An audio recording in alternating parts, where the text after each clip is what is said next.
This is Trophy, the Scoundrel's Quarter, Part 3. Let's recap. So, last time we saw your characters, after a little bit more journey, they arrived in Ombaret and had kind of a day in Ombaret, which was fun. And probably some key things that happened there are that Malkuth interacted with another member of his sort of strange mining order, and then Bana made a connection with a local, seemed like kind of maybe a gangster or other type of unsavory individual in the Rose District named Iotho, which is something we will follow up on later. For now, though, you are infiltrating the Temple of the Peerless Star, which is your purpose for being here. And the group split up. Bana and Magda went in through the front as revelers on the holy night of the Temple of the Peerless Star. And that was all going okay until I believe it was, or no, was it Cassian? It was Cassian and Magda went through the front. Yes, Cassian and Magda went through the front. That was all going okay until Cassian, we had a follow-up with something that happened with Cassian earlier, which is a member of the King's Guard who is kind of stalking Cassian showed up at the temple. Cassian managed to dispatch him for the time being, but that is a thing to kind of put a pin in for now and be mindful of. The other two, Bana and Malkuth, went in through the back and got up close and personal with a Star Priest, a couple of them, and are looking for a way. You're all looking for a way to get beneath the temple, which is where you believe the actual treasures that you're looking for, whatever they may be, are hidden. I had posed some questions to you all about the temple and the order, the faith, and the stars, and some of you answered them. I can't remember if anybody still owes me an answer, but just something to be mindful of. And again, I'll also remind you to keep your omens and other little tidbits I've given you in mind as well, because they can be useful in a pinch for an extra light die. And so that is sort of where things are. Well, the immediate thing that we left off with was Magda, in an attempt to distract everybody in the main temple sept, summoned her steed, which took the form of a giant winged maned snake, golden snake flying around. It is currently distracting the priests and the revelers, and we will see what happens when we pick up from there.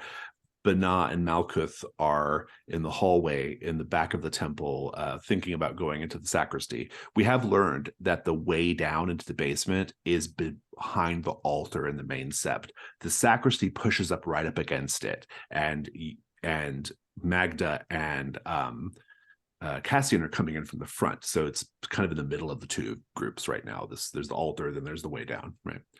And so that's something to be aware of as players, but Cassian doesn't know that, and Cassian thinks that the way into the basement is through the tower, which is connected from the other side. So we'll pick up with that. That doesn't mean you shouldn't go there, Cassian, but I do think that's what Cassian is intending to do, last I heard. Taking a look at the treasure hunters and doing a quick recap there, I will remind you that you must meet your burdens before you head back to Fort Durin. You're all in various stages of doing that. Some of you have found cash. Some of you have found treasures that are worth certain amounts of money. But went diving for diamonds and came up with a very, very valuable treasure. And in terms of conditions, everyone's okay on conditions, actually. Cassian has this call the forest condition, but right now that's it. Everyone's also doing pretty good on ruin and armor. A couple of you have marked an armor, but otherwise you're all in pretty good shape right now. Are there any questions or anything you want to be reminded of before we begin? Yeah, quick question. Because in the past with the Trophy Dark game, not Trophy Dark, Trophy Gold, there wasn't a lot of like travel time between the end and the epilogues at Hearthfire. So I'm wondering if there's going to be like a time where we're traveling where we could maybe get more stuff for our burdens. So that's a great question. So my intention with this is when you're done with, whenever you decide we're going back to Fort Durin, I will no longer put the characters in danger, and I will no longer give you opportunities to find treasure. So you're basically saying we're done, although there might be scenes that happen like Iotho and stuff like that, right? But there won't be any like active, dangerous adventuring. You making the decision to go back to Fort Durin is basically as a group saying, we're good, we've done what we came to do, let's pause that part of it and go back. So good question though. Anything else? Okay. Then in that case, I will tell you, Cassian, that almost as fast as Magda begins doing this distraction, there are people on the outside of this scene who are already figuring out that this is just trickery. It will be no time at all before the general population inside the sept figures out that this is not a sign from the Peerless Star, from Ramad Ilznar. And so you don't have a whole lot of time to act here, Cassian. So what do you do? Is Magda in range that I could kind of grab her and go? Magda, if you want to be, I'm okay with that. Yeah. Can I swipe something from the altar? Then you're not going to be. No, if you go into the west transept to do that, that's going to, or whatever transept it is, that would split you two up too much. That's fair. I'll get dragged away. Okay. Looking longingly at the stuff on the altar. So then what do you do, Cassian? Is the guard by the tower door distracted? He is distracted, but he is still there. I think Cassian will go up and say, "It's the heathen. The heathen summoned a vision to distract all of you," and point toward where the Kingsguard was. Oh, I see. Is the goal just to get him to like run off or something? Yeah, step away, maybe just to give us an opportunity. I think this is a good risk roll. We'll keep it risk for now. Jack, what could go wrong here? I think what could go wrong would be the person who's been stalking him will catch up to him, and we'll have a very violent confrontation with him. No, so he kind of like slips back in. That's good. Let's talk about dice. Do you have a relevant skill here? I don't think so. Okay, then let's talk about devil's bargains. I shall make the devil's bargain. It will be the first time I'm using my singular privilege devil's bargain, which is you can put the scoundrel's quarter in danger in order to get a light die. So it has no bearing on the scene right now, but it might be a future problem. Let's do it. Very good. I need to actually pull up that part of the rules. So give me one moment, because I think there's a thing we're supposed to do. It has like a mechanical significance.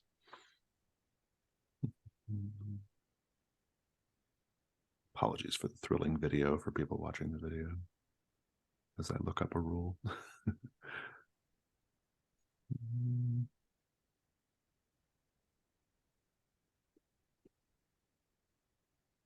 Here we go. Okay.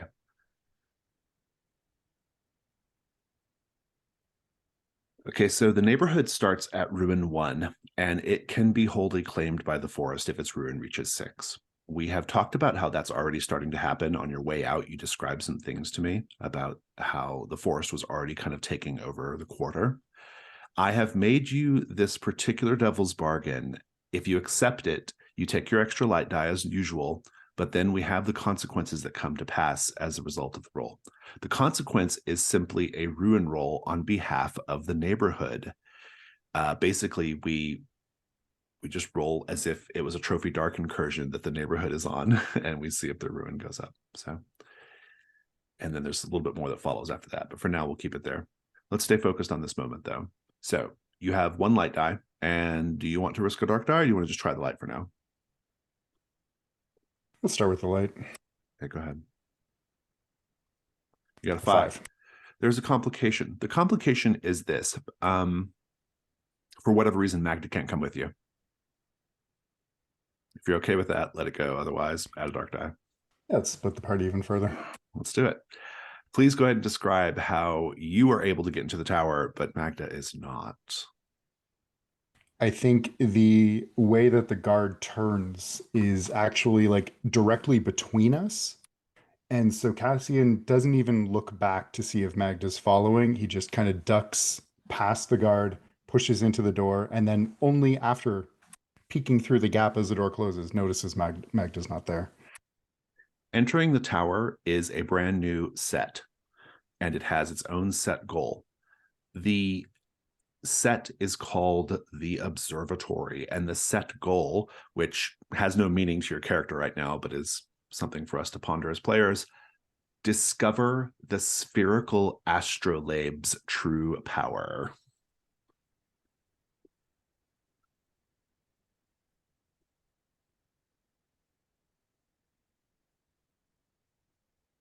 If that's not a tantalizing set goal, I don't know what is. You're in. Magda, what are you doing? You get split up. How are you getting split up from Cassian? When this guard turns, I think it's just bad luck. The guard and Magda, we lock eyes, and I know that I'm not going to be able to get past him. And if I try, it's just going to get Cassian in trouble, who's already kind of gone up the stairs. So I think because I was really hustling towards the area and the guard's going to notice that, I think I'm just going to strike up conversation with this guard. Good. Let's come back over to Malkuth and Bana now. So Malkuth and Bana, you are just outside the sacristy. There was a person in there, but they're not there anymore. They might have reacted to whatever's going on in the sept, who knows? But you can hear from where you're at that there is a lot of commotion coming from the sept. Maybe it's not too much of a stretch for you to realize that it's Magda doing it. And so what are the two of you doing? Better late than never with the distraction, Malkuth. I think this is as good a time as any. We should get going. And yeah, I think we're just going to try and slip down there. Mm-hmm. Well, you have to go through the sacristy first. And Well, I will tell you that as you enter the sacristy, it is a small room with vestments hanging on hooks, like the blue robes that the star priests wear, and then the yellow robes that the acolytes wear. There are also several ceremonial tools arranged on shelves. And then as you come in, there is a door opposite the door you came in, which goes into the sept, and presumably the main altar, based off what you know about the layout of the space, is right on the other side of that door. And so what do? I will grab some vestments, a blue robe for myself and a yellow one that I will toss to Malkuth. Very good. No, yellow's not really my color. No. Yeah, he'll just slip it on. It's probably really bulky though, given like the armor and like the giant Right. tapestry. Yeah, it may not around. like fit quite well. Yeah. Yeah. But you can both put either blue star priest robe or yellow acolyte robe in your found equipment. Yeah, and if it has a hood, he'll just pull it over as much as he can. Indeed. Are you proceeding apace then, or are you going to hang out in the sacristy for a bit? I think we want to make it as quick as possible, right? Yeah. You can go out through the door opposite, and it does indeed open up into the main sept, where there's quite a commotion going on. Already, whatever caused the commotion, its power is waning, because you hear people saying some things like, "This is trickery, this is magic, this is not a sign from Ramat Ilznar," and there's like a whole hubbub kind of going on. There's lots of people in there though, probably like 100 or more people in the sept, priests and supplicants alike. There is immediately in front of you an enormous statue of the nine-pointed star, and below that, on the side that you're on, there is a sort of metal gate that opens up into stairs that go down into the basement. What do you do? As discreetly as possible, I'll try to cover Bana, since I know that he's probably pretty good at getting into places. So I'll kind of stick to the back, keeping a watch out on anyone who might be coming to interfere. And I'll see if I can get that gate open. Do you have some sort of skill that would be helpful here, Bana? Let me check.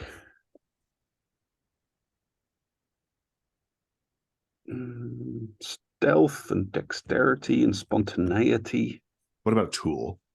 Tell you what, if you go to your backpack and get some lockpicking tools, I'll let you in for free. No die roll. Yeah. Done. All right. So so you have that, and you can absolutely pick the lock and go down the steps. the set goal for the two of you is met. Magda, this guard, he's like he's not leaving the door, but he's like looking at this like commotion and hubbub going on kind of in the main sept, and he's like, who would do such a thing on a holy night? Who would make a mockery of our god like that? Truly horrendous. But guard, I need your assistance urgently. And why? What? My fiance is lost in this chaos somewhere. It's not our responsibility to manage your betrothed, madam. You were a guard? Yes, I'm to guard this door. This door is fine. It doesn't need your help. My fiance does. Where is he? Is he caught up? Is he going to be trampled? I don't know. I think so, probably. Is he ill or infirm? I don't know that either. I don't know a lot about him. He says, you are, no. He says, no. This is all too much. I was already led astray to think that there was some sort of blackguard here causing trouble, but I have not been able to find him. And where is the fellow that turned me on to that anyway? Please just step back, madam. I'm gonna back away. I just needed an excuse to have run up to him so he doesn't question it. Keep him talking. Yeah. Meanwhile, Cassian, the observatory. The observatory itself is actually built atop the sort of roof of the temple. This tower kind of leads up to it. There's a stairway near the west transept that leads up to it. The observatory is covered by a large dome that can be opened by operating a large crank near the stairway. You will see the crank as you go up, and presumably it gives a terrific view of the night sky. But most intriguingly for you, and you can see it well because the dome is currently lowered, you see a massive spherical astrolabe set atop a platform in the middle of the observatory. An astrolabe is like, the opening credit scene of Game of Thrones, that metallic brass banded thing. You move it around to like show constellations and star patterns and things. It can be used for navigation or for study in astronomy. There's other things in the room as well, but that is the thing that you notice right away. What do you do? No sign of basement. In fact, you're going further away from the basement by going up the stairs. Yeah. So opening the ceiling would probably be a bad call at this point. It already is open. Oh. It's already, you can see the night sky. So I was raised in this religion, and there hasn't been one of these holy days for quite some time. I think I'd like to search the astrolabe to see if there's some indication of why this is happening now. Yeah, it's interesting. Go ahead and do a hunt roll. Do you have a skill that's coming in here? I don't, but I got that history. I'll take it. You have 2 dice. Yeah. 4. Take a token, but you encounter something terrible. As soon as you start poking around, I don't think you learn anything before you get interrupted. You hear a clunk clunk as a grappling hook connects to the outer lip of where the dome is. Someone is climbing up the outside to get up here. We'll come back to that. Malkuth and Bana, you're heading down to the basement. This is a pretty similar space, somewhat. A somewhat similar space to the level you were just on. It's a set of rooms connected by a series of short, tight corridors. There are candles under glass cloches affixed to the walls that light the way. There are there are 3 doors, and so 3 rooms. And at the end of one hall, you can see what appears to be a locked iron gate, or an iron gate that is covering some stairs, kind of like what you just came down. So it goes even lower. But here you're just in a basement level with 3 rooms. What do you We do? have a new set goal down here. You do indeed. Discover the nature of the temple's most valuable treasure. I feel like that could be in the basement of the basement. Yes, I think the deeper we go, the more valuable the things we are liable to find. Perhaps we shouldn't waste our time. I agree. Let's get going. Just real quick though, would it be able to, like, I don't know if it'd be a hunt roll, just to sort of do like a cursory glance at everything to make sure that, like, it's all copacetic, that nothing's like coming down for us? How are you doing that? Just with my eyes and my ears, just trying to listen out or look out for anything. I think in the distance, you still just hear the commotion from the sept up above. Okay. It's muffled, but that's like definitely got everyone's attention right now. It doesn't seem like there's anything in the rooms, the 3 rooms, at least nothing that's making a lot of noise. Okay. Yeah. And yeah, I'm following Bana. So, but now we're I'm heading along to this other gate to see if that's also locked. Indeed. How do you go about that? Do you just like try to open it? Yeah, I think I'll pull on it and see if it slides by itself, and if not, there's a figure locked out iron where gate. It is rubbed with silver and gold, and you can see the stairs on the other side. The moment you touch the iron bars, the heat in the immediate area begins to raise dramatically. You can see you have activated some sort of magical rune upon touching the iron gate. It is literally glowing and pulsing and becoming pregnant with energy. It is going to explode and probably burn the 2 of you up alive. And so I will pose the question to you both. What are you going to do to save yourselves from this problem?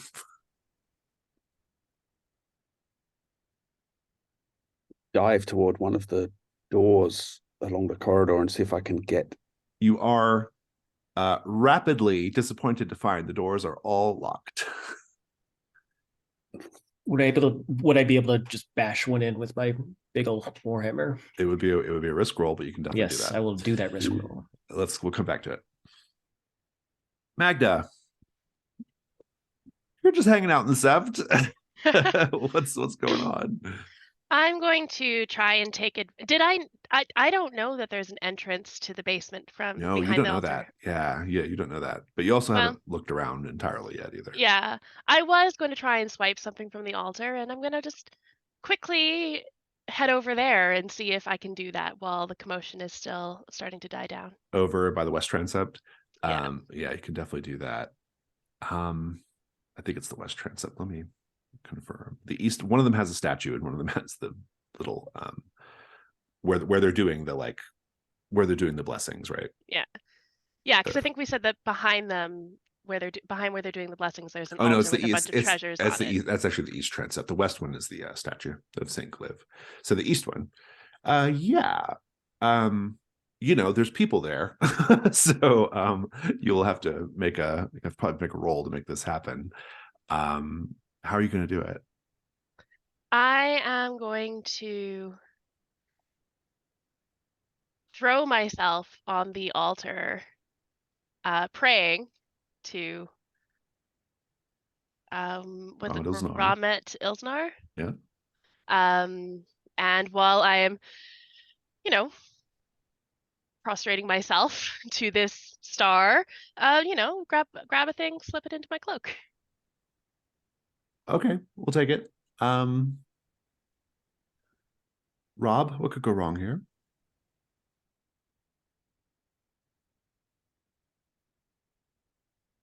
I think as simple as one of the priests or acolytes sees Magda doing this. Yeah, I think it Even- would probably be a combat at that point. Let's talk about skills. Do you have some sort of skill that is good at subterfuge or good for subterfuge? The best I have are surprise and tactics. I'll take it. You have your first light die. This might be a good time to check in on the neighborhood. I'm going to make a ruin roll for the neighborhood. This is from before.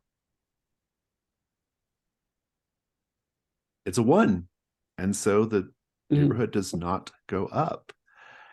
And so I shall make the same devil's bargain to you, Magda. Would you like to risk the neighborhood's ruin in order to get an extra light die? Well, I mean, any heroic act that I do benefits the neighborhood, so I think it's worth it, yeah. I shall roll again. And now it is a Ah. 5. The ruin goes up to 2. Now, I now have to... Actually, you were supposed to roll that, but it's okay. Now we work together to decide how the forest is warping the Scoundrel's Quarter.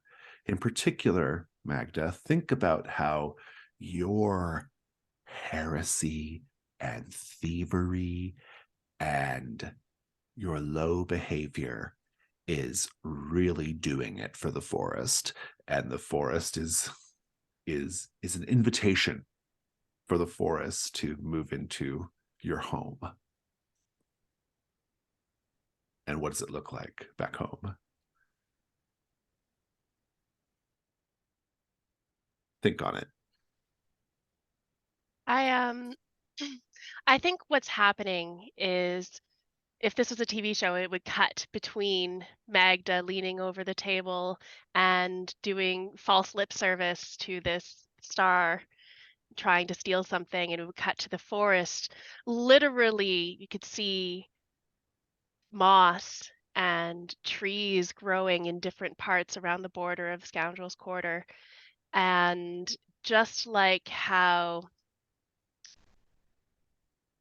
Magda is taking something that's not hers in order to benefit herself, the forest is taking what it wants, as the forests want to do. Love it. You have 2 light dice, and go ahead and roll those. I don't think you need a dark die necessarily yet. 5 light.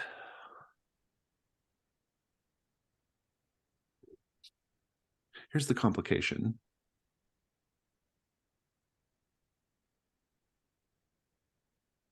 The treasure you take is cursed in the sense that it is of particular interest to whatever is down below in the catacombs of the temple.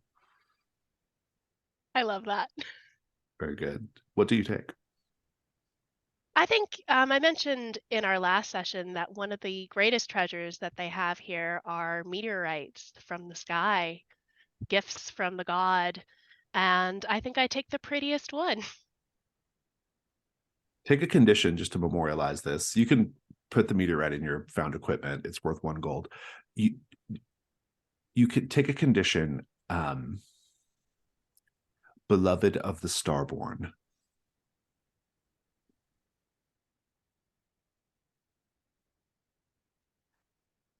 Cassian, there's a grappling hook. Someone is scaling the wall outside of the temple trying to get up to the observatory. What do you do?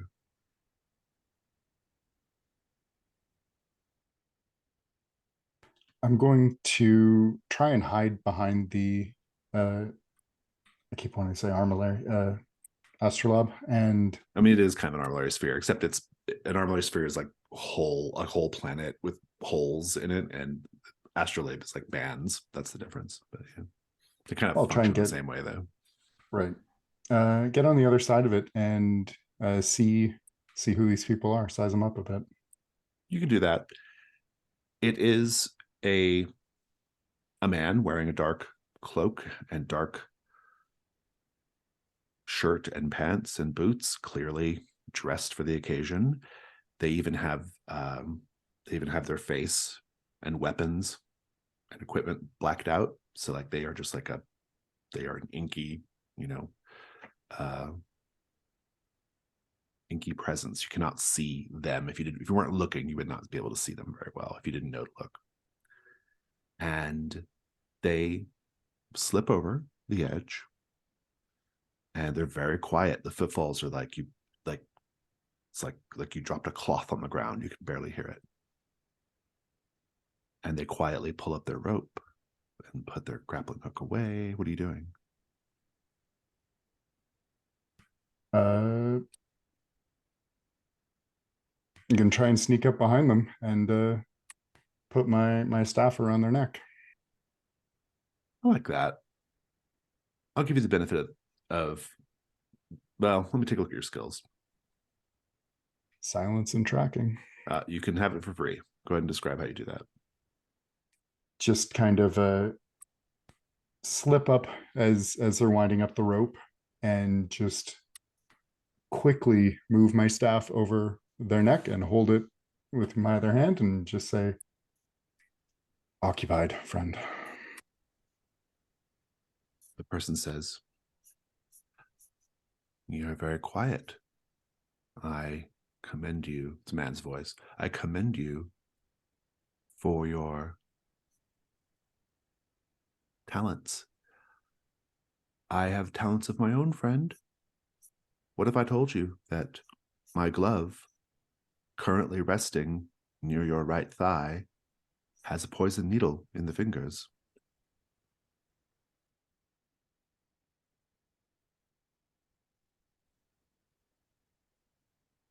I would tell you that my staff is more than mere wood.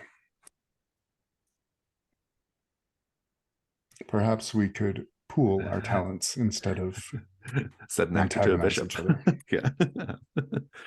Yeah. He says, "So what are you here to pilfer?" The most that we can.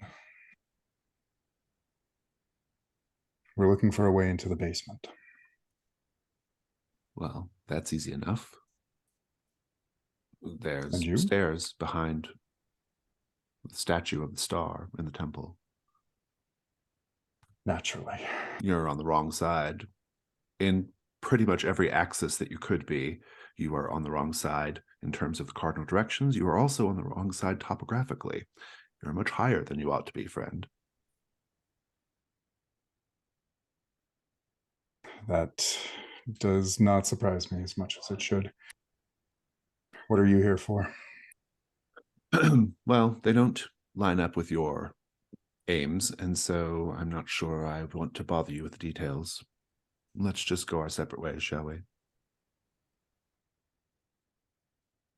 I'm not alone. Here, in this observatory? In this temple. Well, it's no concern of mine then. Make I have sure no it intention isn't. of going into the temple. I think Cassian will take a step back and say, I find myself very curious about your intentions. He pulls out a piece of paper and unfolds it. And you can't see what's written on the paper, but he turns to the Astrolabe and says, "I'm exactly where I need to be."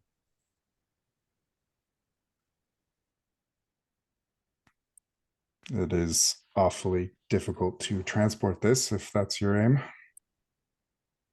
You would be perhaps quite surprised at how easily this thing moves around. And would it happen to move towards something of value?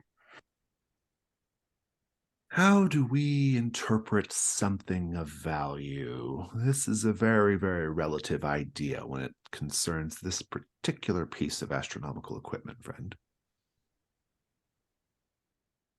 Monetary value? Not really. Sentimental value? Oh, maybe. Show me. Knowledge? Absolutely. Why should I show you? Because there are a great many guards just out that door, easily summoned by a shout. Very well. This Astrolabe is very good at showing you the night sky, but not just the night sky of this world. And what use would the night sky of other worlds be? I don't know. Perhaps I just have an interest in what's out there, friend.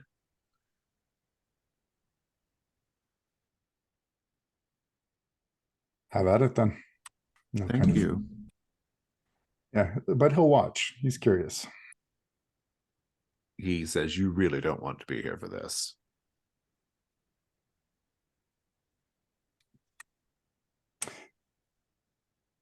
I think I might. All right. You've been warned. And we cut back over to Malkuth and Bana trying to get inside a room before they get burned up alive. Let's go around the table. What could go wrong here, everyone? I think that Malkuth is the primary roller with help from Bana if needed. So everyone but Jack can speak.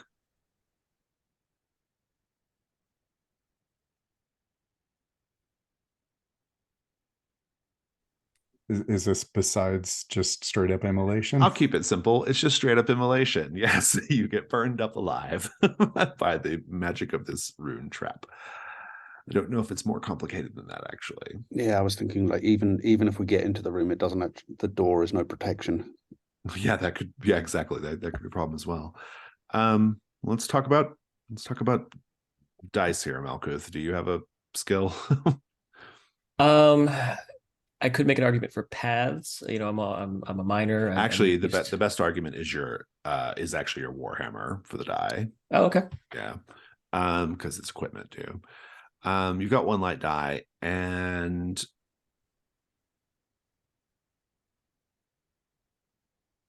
I'll make the devil's bargain.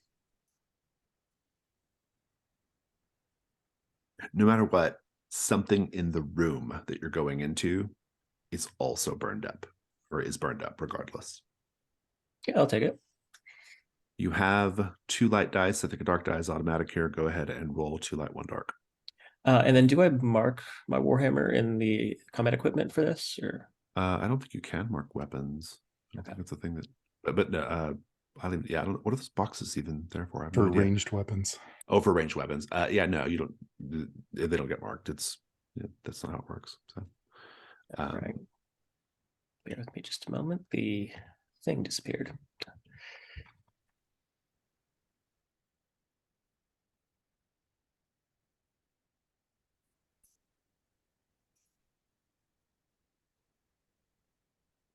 oh, you gotta put a dark die too. Ah, 6 2 dark. 6s. Indeed. You have to stop, but you are fully successful. Go ahead and describe how you save you and Bana from being burned up.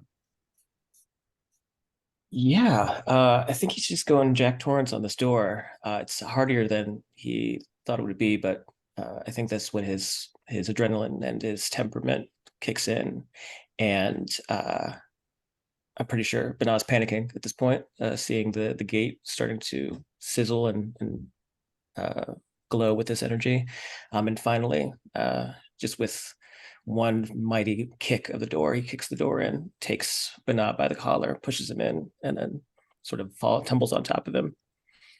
Indeed. I think you do get burned up a little bit, which is where your ruin comes from. And I'm going to give you the condition. I think it like burns up one of the like sleeves of your shirt, so you have like a burned arm. And something else is getting burned up as well. Something that was near the door. I just need to look up and see what I think it is.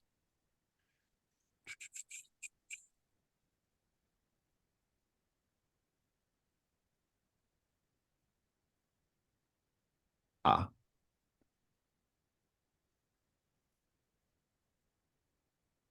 You burst into what appears to be, at a glance, some sort of office/living space.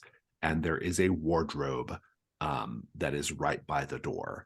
The lick of fire that gets your arm also gets that wardrobe, and it quickly goes up in flames.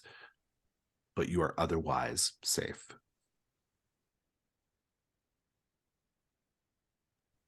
Now, does the fire from this gate return, or is it just sort of burning? That's unclear. Okay. But the way is clear. It's very hot, and the walls are scorched. But you're good. This room you're in, though, there is a large wooden desk. There is the currently burning wardrobe. Both are and were painted a sort of deep midnight blue, very heavily lacquered, which is why the wardrobe went up so quickly. And there's also a small bed with a midnight blue wood frame pushed up against one wall. But now, what do you do? I think since we're in here, Bernard's attention is always drawn to potential riches.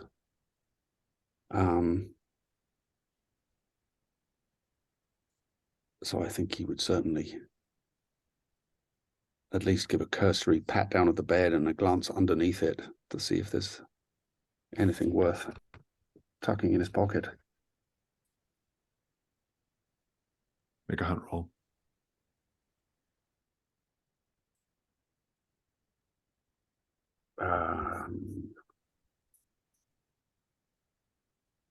Dexterity being a skill, would that count?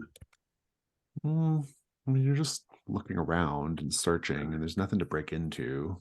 So it's just a single die, right? Yeah, unless you have like some other justification, like an equipment or something. But yeah, let's just do a single die. 5. Take your token, but you encounter something terrible.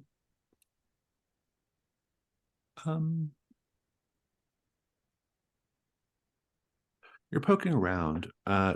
What specific parts are you looking at? Just everything, or like just kind of a quick? I think, you know, under the bed, under the pillow, if there is one, and then just kind of feeling the surface of the bed quickly. Oh, okay, good. So you go under the bed to find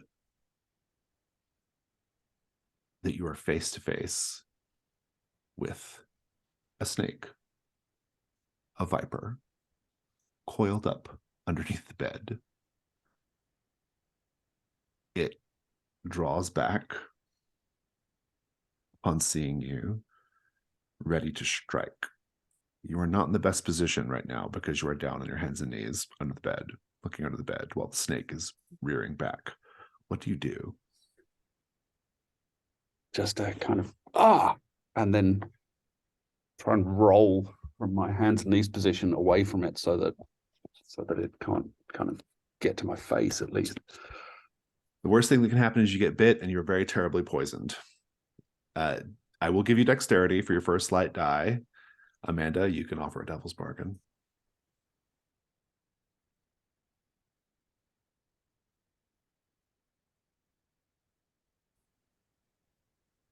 No matter what, you become sort of a magnet for snakes. Snake magnet. Marked by snakes. That sounds terrible. You can reject it if you want. Can I roll with the light die and then accept the devil's bargain if I want to re-roll? Is that You how may it not. works? You have to accept that now. If you want a dark die, you can add a dark die later, but I'm going to try without that devil's bargain. I go don't for it. really fancy being followed by snakes anywhere. That's oh, 6. and I got a 6 light. Doesn't get any better than that. Go ahead, and I probably should have made you do a dark die because of the danger, but it's okay because it can't kill you immediately. It would just poison you, so we'll call it all good. Describe how you get away.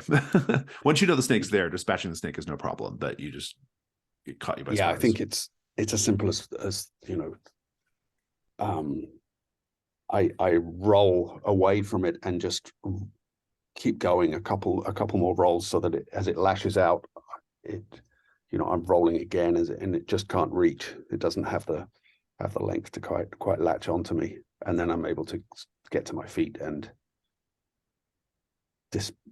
dispatch it. Yeah, you can grab it, hook it with your weapon or whatever, and kill it. Mhm. Once you know it's there, it's no real danger.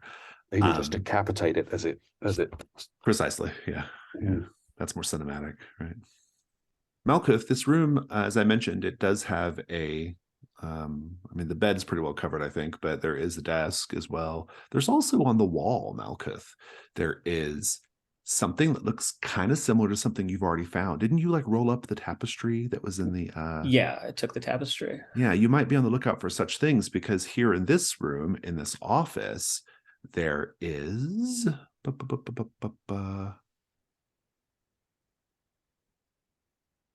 there is a framed star chart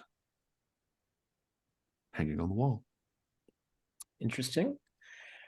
I don't know. He's in a weird place right now. He saw the constellation on the tapestry as part of his omen, and it had this serpent on it. Now there's a headless serpent in this room. I think he's a little freaked out also with the burned arm. But I think he is going to look through the desk to see if maybe there's like a mechanic or a tool to try and get the gate open, or some kind of information about it. Yeah, that sounds good. Make a hunt roll.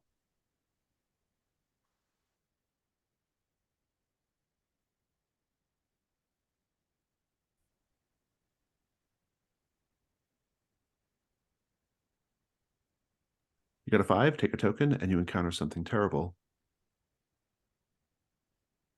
You are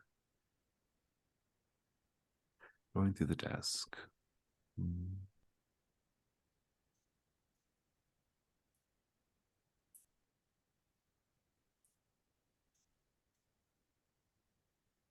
You discover that the desk drawer is locked. And as you kind of discover that and are fiddling with it,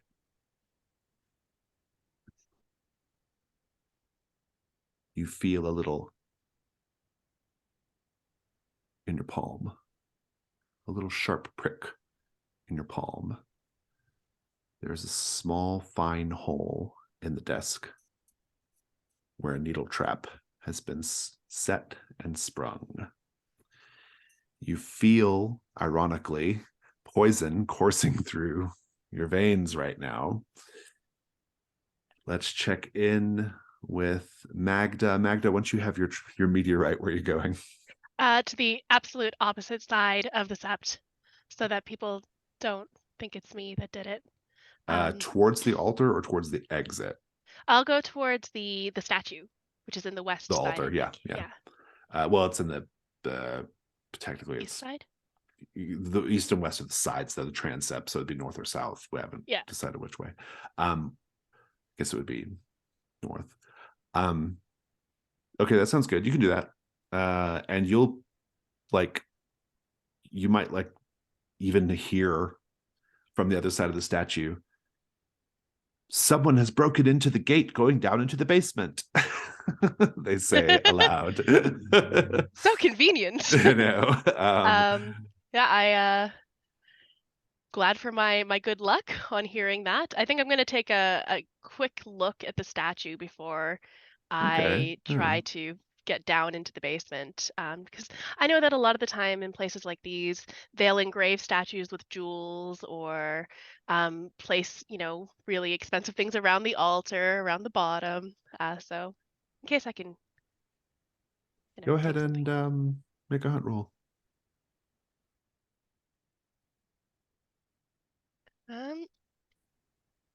Don't really have any skills that will help. So, oh dear. A 2. You will encounter something terrible. We will get to that in a moment. Cassian. Getting ready for our break in a bit, but Cassian. The thief spends some time operating the levers and cranks on the astrolabe, which causes the bands to move and shift position and change. He is following what appears to be some sort of instructions on the piece of paper. If you look over his shoulder, you will see that he has a piece of paper with constellation marks on it. He is moving the astrolabe so that it sort of like looks like this night sky that he has depicted on his piece of paper, or at least represents it properly.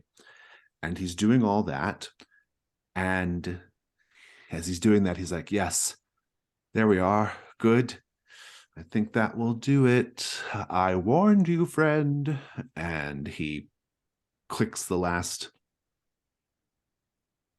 brass band into place. Junk. And you feel a whooshing sensation in your stomach. And you find yourself with the thief, the astrolabe, in some sort of strange, misty, shadowy land. As the mists overhead occasionally part, you do see stars up in the sky. They are not your stars. You don't have a lot of vision around you, just a few feet around the astrolabe, basically.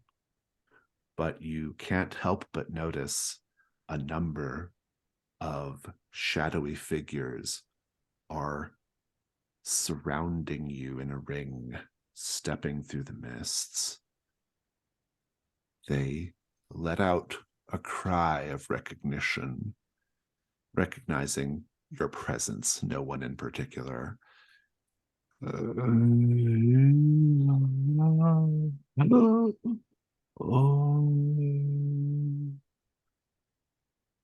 they're getting closer. Let's take a 5-minute break.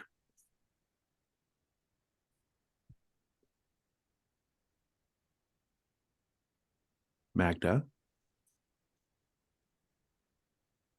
I don't know how or why, but probably you've made enough of a spectacle of yourself to start garnering attention from the people in the temple. And indeed, you see a group of 6 star priests and acolytes cordoning their way toward you, little star daggers in their hands, little star pommel daggers.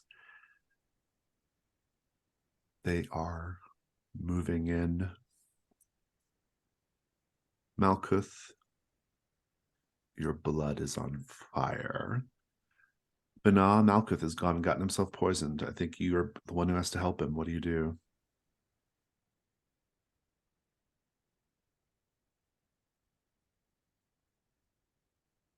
Malkuth, did you spring a trap?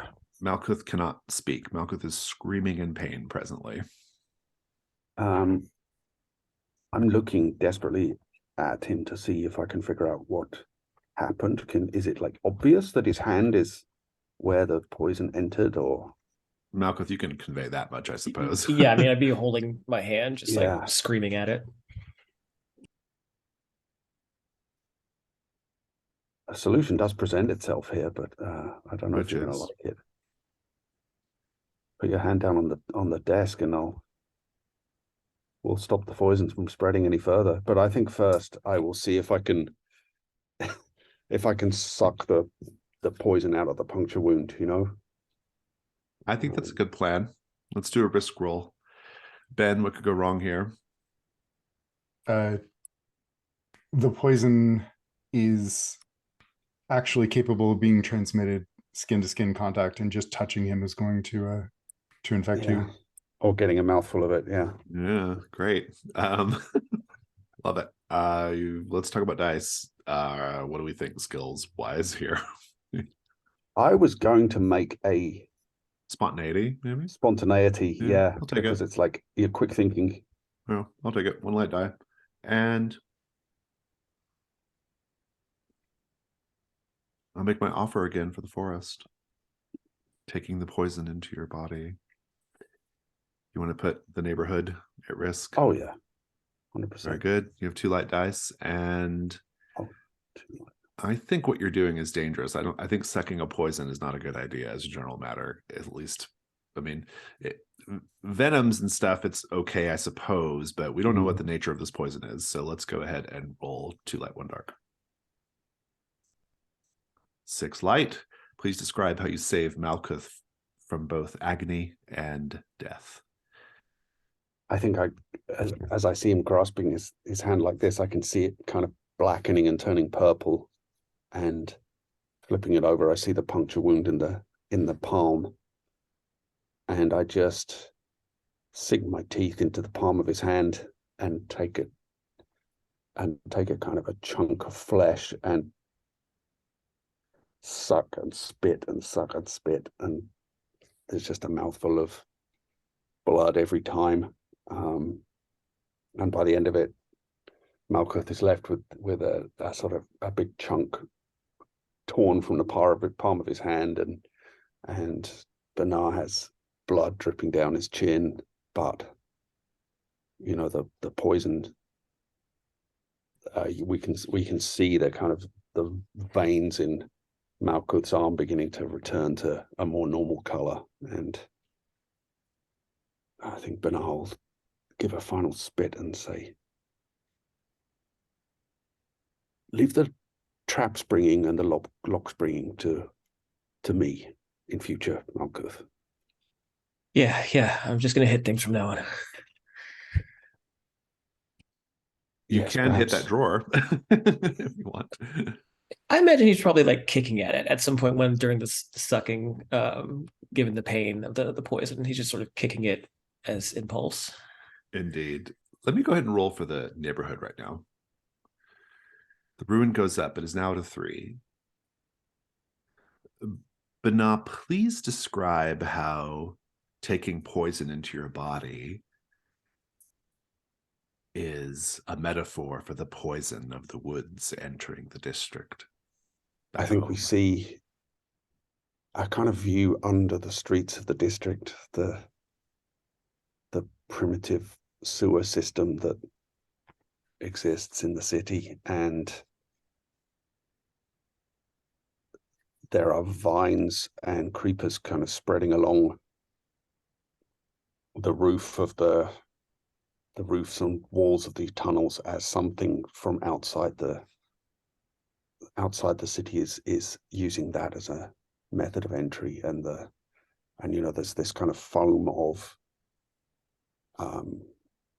growth on the surface of the water that's being nourished by the foulness that is pumped down there by the inhabitants of the city.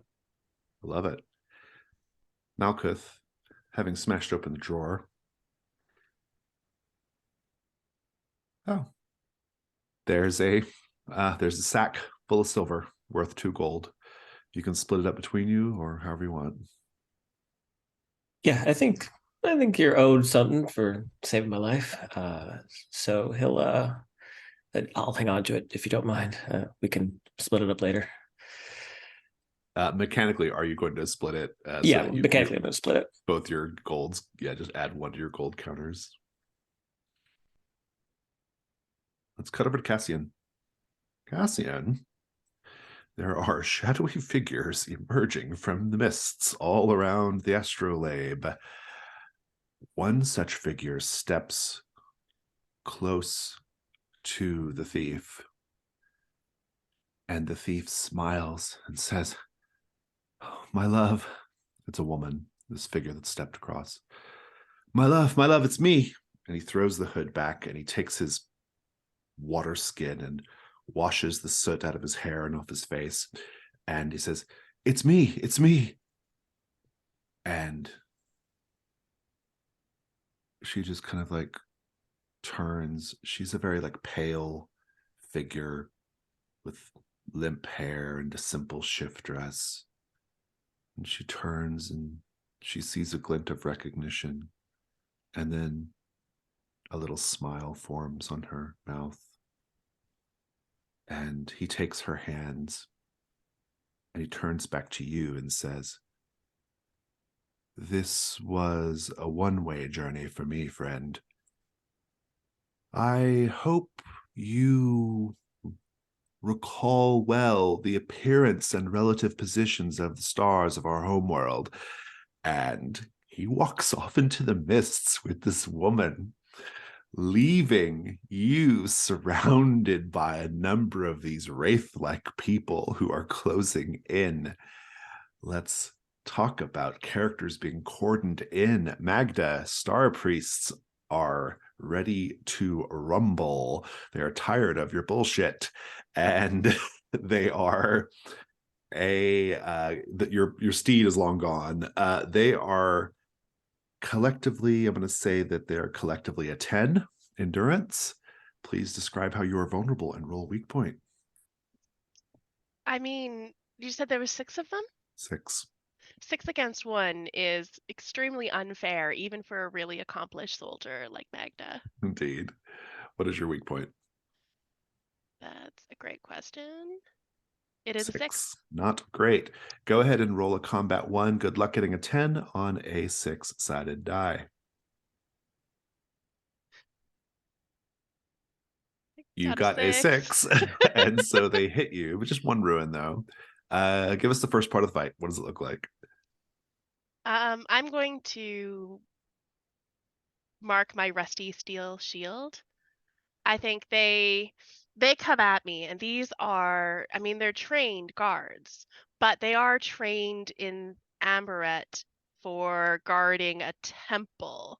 I'm a soldier, so I think when they come at me, they do come at me sort of one-on-one with their weapons, and I pull up my shield, and dramatically, I'm able to block the majority, but when I pull my arm to the side, covering the one that's coming at me from the left, the one that's coming at me from the right takes a swipe, and I think I get a big wound down my right arm before I'm able to Oh, it does hit you. take it off. Yeah, because I might hit my weak point.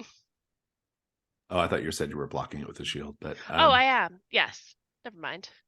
okay. I think he just misses me. Yes. Okay, got it. Very good. We'll come back to this. Cassian, what do you do?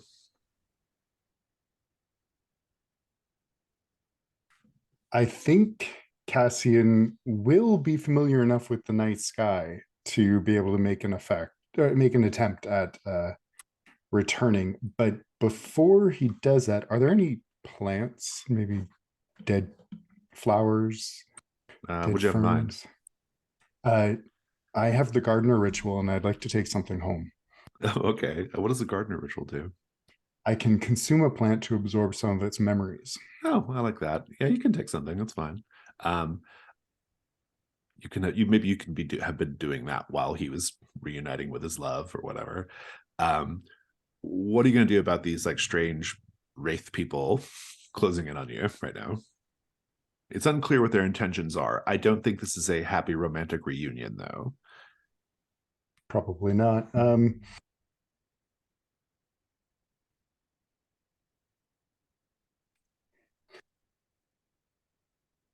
If the Astrolabe will take me back, I think he'll say, "Give me safe passage, and any that can hold on comes with." I think this is a risk roll.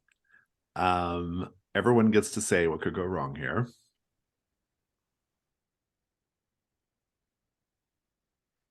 It sends you somewhere else, somewhere worse. That was exactly what I was going to say. I think Same. they just surround you and start attacking, or whatever they do. They start doing it to you. Let's talk about your skills. This is a sort of rhetorical. You're making an argument here. Do you have something that will help you with that? Just my history of worshiping the night sky. Yeah, I think if you were like actively trying to operate the Astrolabe to like go, that'd be one thing. But it sounds like you're trying to like convince them to like back off and go with you once you get it Yeah. sorted, which is different. No. So you have no light dice currently. Everyone can make a devil's bargain though. No matter what, there's a transporter accident and you become merged with one of these creatures. I was just going to Awesome. say, yeah, no matter what, wherever you end up, at least one of them is going to be there with you. Yeah, those are I kind of like that as sort of the same idea. I think. Yeah. Okay. I think what for the devil's bargain, you get there with not just one, but some of them, many of them, a group of them, and it is absolute disaster for Amberette. I'm going to say no matter what, you have to fight off one of them before you can like do whatever you're ultimately going to do. I will. I'll try fighting. Oh, but bring one back. Let's bring one back. As part of you? Let's see how things go. Okay. I think it's as simple as one just agrees to your deal and the others they give you some space. I think that's how it will kind of work out. Let's get some dice on the table. I don't need a dark die yet, but go ahead and do the 2 light. A 5. Okay, so then yeah, the complication is it comes back part of you. Sure. I need more voices in my head. I think so.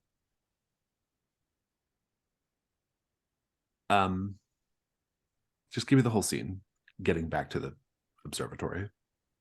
Actually, now that I'm thinking about it, could I, instead of putting in the home coordinates, I have that prophecy of dots that might be a constellation.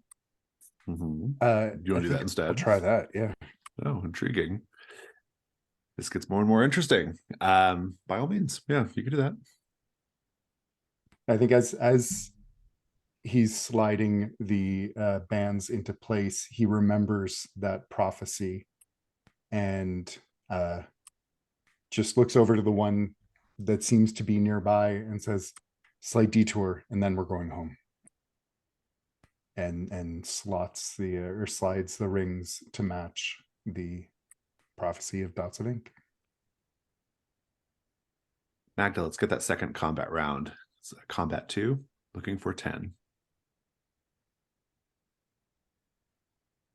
That was just 1 die. You need 1 more die.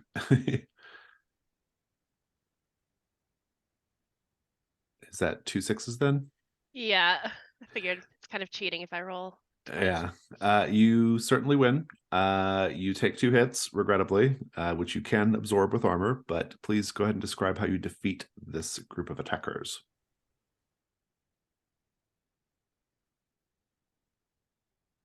I'm going to mark my sturdy helmet. And I think as the group of them come close, I take out my sword. I'm not trying to kill them, but I am trying to maim them enough that people will have to stop and take care of them and maybe won't follow me down these stairs when I go down them. So I think I'm going for those spots that just really hurt and bleed a lot. Slash on the forehead, cut on the bicep, maybe an Achilles tendon or 2. And it's just a flurry of sword play, really, because of the athletics and defense capabilities that Magda has. And I think one by one these soldiers start to fall. Blood starts pooling around. What do you do after that? I mean, you're not going to just hang out there, I suppose. Or what? No, I book it down those stairs. Yeah. Before indeed. I head down, I imagine there's candles surrounding this statue, this Sure. altar. Yeah. I'm just gonna kick one of the candles sort of into the crowd in hopes to like start maybe a little Start fire a that fire. someone has to deal with. Yeah. Yet another thing to cause so that people don't follow me down. I like that. You could do a gold 10 also, see if you can snatch something valuable on your way out. Nice. Nope. This is As you starting said, to be you a rush thing with me. down the stairs, Yeah. right? Yeah, the gate's already open. You rush down the stairs. You don't even have to get that far down the stairs before you hear, probably this is when you hear Malkuth screaming and Bana sucking poison out of Malkuth's hand. It's very, very warm down in this thing, but right down the hall, there's an open door where Bana and Malkuth clearly are.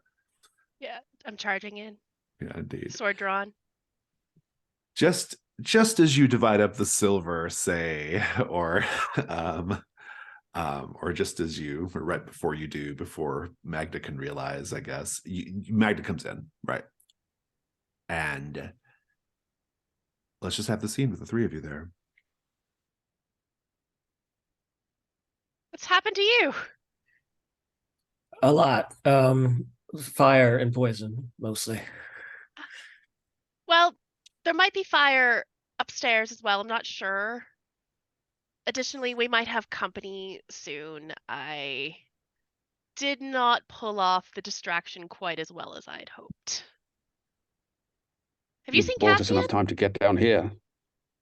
I was about to ask you the same question. Where is he? I thought he was with you. Well, he was, but then he went up to the tower. He thought there would be an entrance down here in the tower. Why would he go up to go Perhaps he will down? find something useful. Anyway, Oh, let's not waste any more time. Let's see if we can get this gate open now that trap is sprung. yes, I don't think we'll be able to go back up the way we came due to being complete distraction, unfortunately. So you've managed to block our only exit, Magda. Is that what you're telling me? Not block, just made a little more difficult. It'll be more heroic when they sing songs about it. Oh, wonderful. I wasn't really looking to have songs made about this for me personally, but you know, I know that you enjoy it. So, and Malkuth will start to like use his warhammer to get up off the floor and take Bana and Magda to sort of finish the job and get him up on his feet. Where I will to? be straight out into the corridor to see if that trap on the gate was a one-time thing, or if I can now, can I now safely mess with the gate and see if I can get it open. Make a hunt roll. This comes the one. See if I have any skills or equipment I still have those lock picks, or did I have to mark those from? No, you still have them. They're still there. So does that give me a hunt too? Well, I don't know how that's helping you figure out if like the rune is still active or not. I see. Yeah.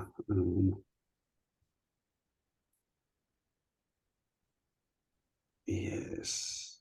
I'm sure I can find a piece of wood from the bed or the desk that Malkuth broke, and try at a distance. Try the kind of throw it at the gate and see if it catches fire. Make a hunt to. I'll give you a hunt to for that plan.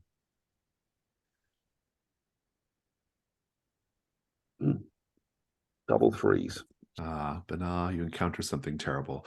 Well, you have a procedure here, so I'm not going to make you roll any dice, but basically as soon as the wood touches the gate, the the rune starts firing back up again. You have to step back into the room quickly, and you watch it explode in a fiery storm, but safely this time. The terrible information is the thing just seems to go off every time you touch the door, or the gate, which is a problem. I have an idea. What is it? It doesn't involve touching the gate anymore, does it? Not directly. Can I see the mechanism that actually, the latch or whatever on the gate that is holding it closed, or how does that work? Is it, Yeah, there's it's like a lock mechanism. Yeah. I'm wondering if I can use my hand ritual to manipulate it from a safe distance Oh, to what does get that the gate ritual do? open. It says it Oh, allows that's me the one to where you move a small object. Oh, I see. move a small object. Yeah, I wonder if like lockpick it remotely. Exactly. Yeah. Yeah. Yeah. I'm into that. I think it's fun. Jack, what could go wrong here? What could go wrong is you break the lock picks, and they're not usable anymore. Dice, I'll give you a single light die to start. Ben, do you want to make an offer? Devil's bargain.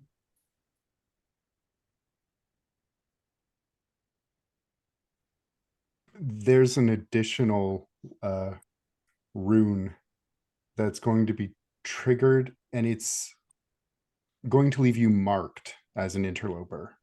Mm. And I have to use it. I have to use a dark because it's a ritual, right? Yes. I'll accept that. 2 light, 1 dark. Go ahead. That is a 5 light. Mm-hmm. I'm gonna go with kind of what Jack said for failure and make it the complication, which is just that there's enough of the rune magic that kind of goes off to melt your lock picks, but it's otherwise safe to pass through the gate. So describe it. Yeah, I think I stand behind this door of the room we're in, ready to pull it closed quickly. This is after inserting the picks into the lock and stepping back, and then you just see Bernard become very still, and his eyes narrow but don't close. And if someone was watching carefully, they would see the picks just begin to move by themselves, and we see them start to glow red, but they're still moving. And just before they kind of melt into a puddle of useless molten metal, there's a click as the mechanism is triggered and the gate swings loose. Nice. I like it. Well, there are 2 more rooms in this level, or you can go down the stairs. Malkuth? Down, I think. Down, yeah. I don't want to be here anymore. Well, I mean, I just got here, so I think I might check out one of these other rooms. If you And haven't perhaps keep an eye out for any pursuers. yet. Yes, that too. Very good. So Malkuth and Bernard are going down, and Magda's staying up. Okay. Very good, very good. Let's check in briefly with Cassian. The final thing locks into place. Cassian. This dead thing came with you, but it's not physically there anymore. It is with you, though. How do you know that?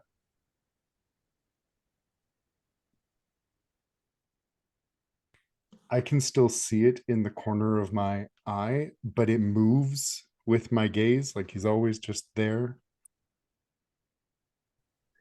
Take a condition called the dead thing. Let's talk about where you're at. You feel that same whooshing sensation. And you find yourself in a vast, flat plain. Tall grass blowing in a breeze. The sky overhead is blue. It's warm. You are feeling the call of the woods very, very strongly here, despite the fact there are no woods. But there is a tree. At the far end of this plain, there is an enormous oak tree. And it looks like there is a person. It's hard to tell exactly what's going on at the distance you're at, but it looks like there's a person either crucified to the tree or hanging from the tree, their arms kind of spread, their head dipped down. They look like they're wearing a crown on their head. What do you do? After staring at it for a moment and feeling his heart begin to race,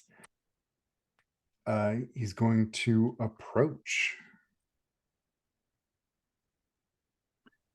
Magda, there are two other doors in the basement level. They are both locked. What do you do? I would like to break one of them down.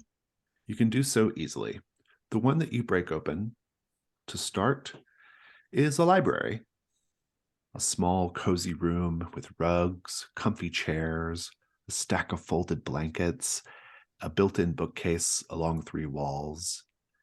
And on a little side table, there is, you don't know this, but as players we know this, there is a miniature version of the Astrolabe on the little side table. And yeah, what do you do? So, interesting tidbit. Magda can't read. One of the reasons why she talks about songs so much is because that's one of the ways she remembers stories. Right, yeah. Through, the vocal tradition. So it's going to be difficult for her to be able to tell if any of these books are worth money, because she won't be able to read them. However, I know that books often fetch a pretty good price, especially rare ones. So I think I'm going to take a look through some of these shelves to see if I can find anything that looks particularly old. I like it. Make a hunt roll.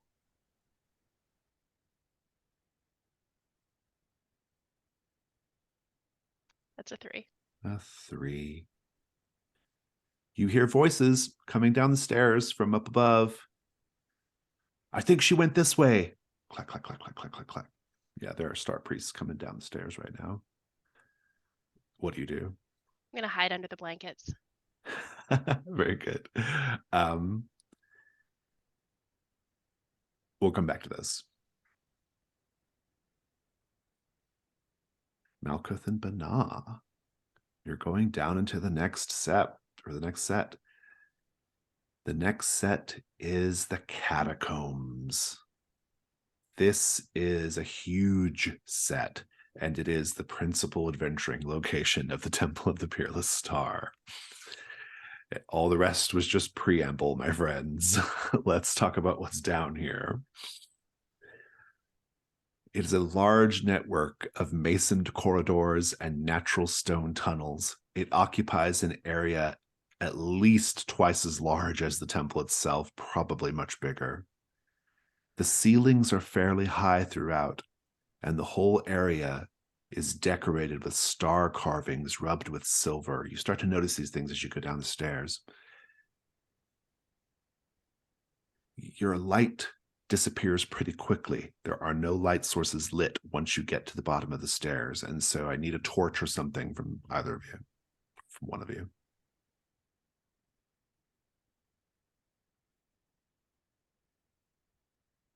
I'm sure Bernard will find a lantern in his backpack.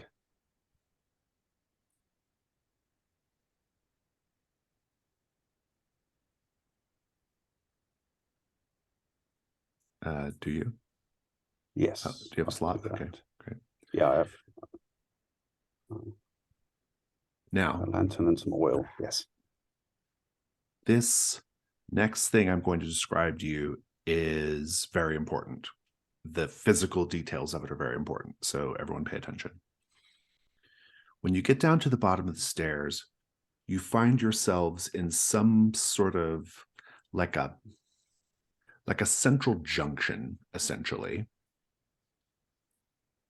It's a large round chamber with 3 passageways jutting off of it. Okay. In the center of this round chamber, on the floor, is a massive metal grate. And then along the walls of the chamber are smaller circular grates built into the walls. And they're spaced at regular intervals. And if you glance down one of the corridors, it looks like there are more of these little metal grates. They're all about the width of I'd say they're about maybe 3 feet in width, spaced regularly along the walls. They have hinges, so they like hinge open, right? And then there's a big one in the central junction.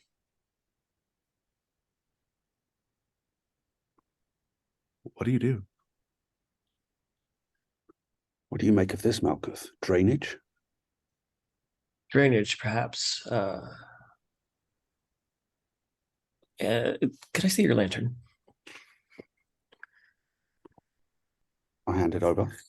And Malkuth will get on the ground and try to put the lantern into the centermost grate and try to see if he can see anything down there. Make a hunt roll.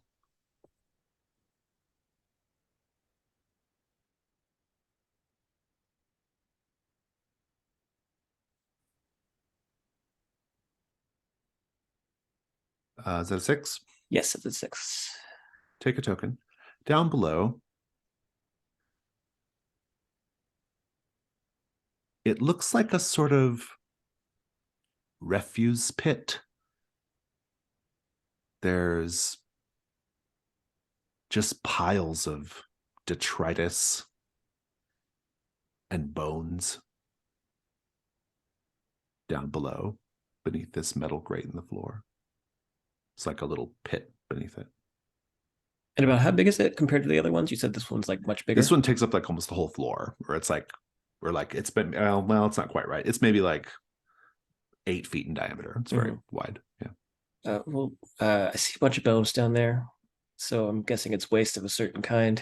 Given the size of this thing, I wouldn't doubt that there's something just as big underneath. Well, that's not exactly encouraging. Now, what do you think of might be valuable down here? I'm not sure. I mean, the only thing that we could really do is look, right? Are there rooms coming off these corridors? There's just, well, not from where you're standing. You'd have to start going down the corridors to find out what there is. He'll give Bana back his lantern, and we should knock him out one by one, right? I think let's be as quick as we can. I don't want to be down here too long. Something gives me a uncomfortable feeling. You and I both. There are 3 corridors jutting off the central junction. The left, the middle, and the right will say. Which direction are you going to go? Left? Left. Yeah, I'll go with him. Cassian.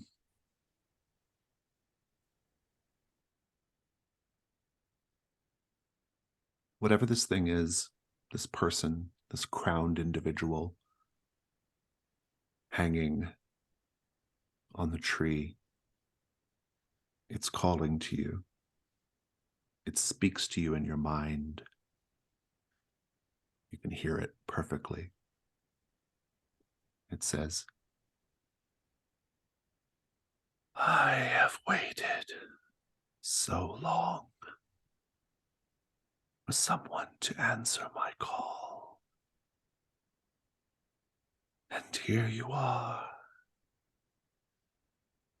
Why have you chosen to take my place? Why are you here to stand sentry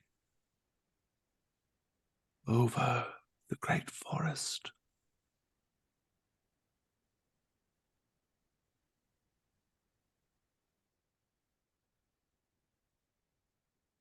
Cassian will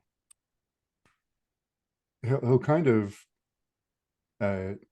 stutter a little bit and say, I am wondering now if it was never a choice at all. Perhaps it was not. Come close, and I shall whisper to you my secrets. The secrets of how to while away the centuries without going mad.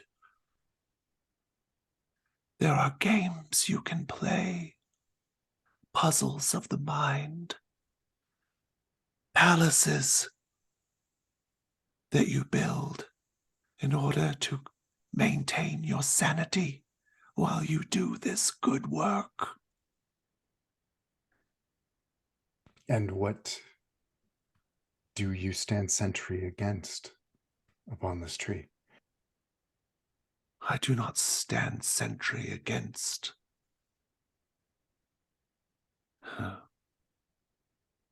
Well,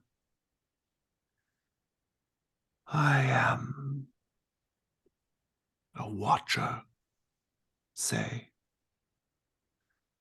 I watch humanity from this perch.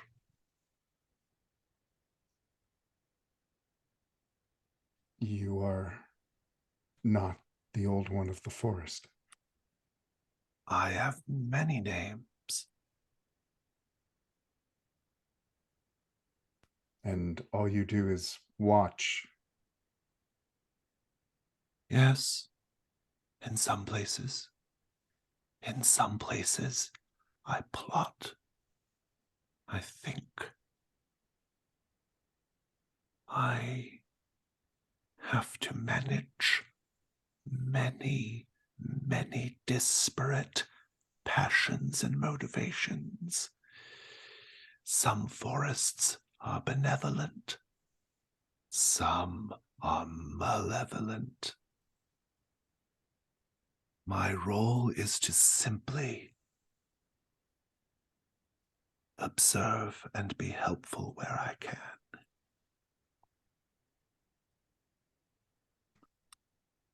Then you know that the forest where I come from is endangered. And I am not ready to give up my sentry. Forest where you come Caldur. It is a creature of lies.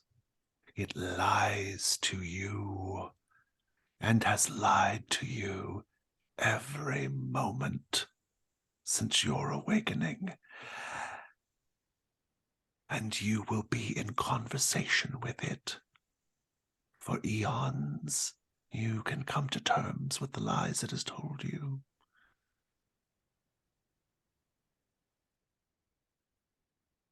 I don't believe you. He's going to That is start not- backing. No, no, no, no, no. You don't get to walk away that easily. My time is done. I must go back to where I came from to reestablish my kingdom. This is the deal that was made, the bargain that was struck.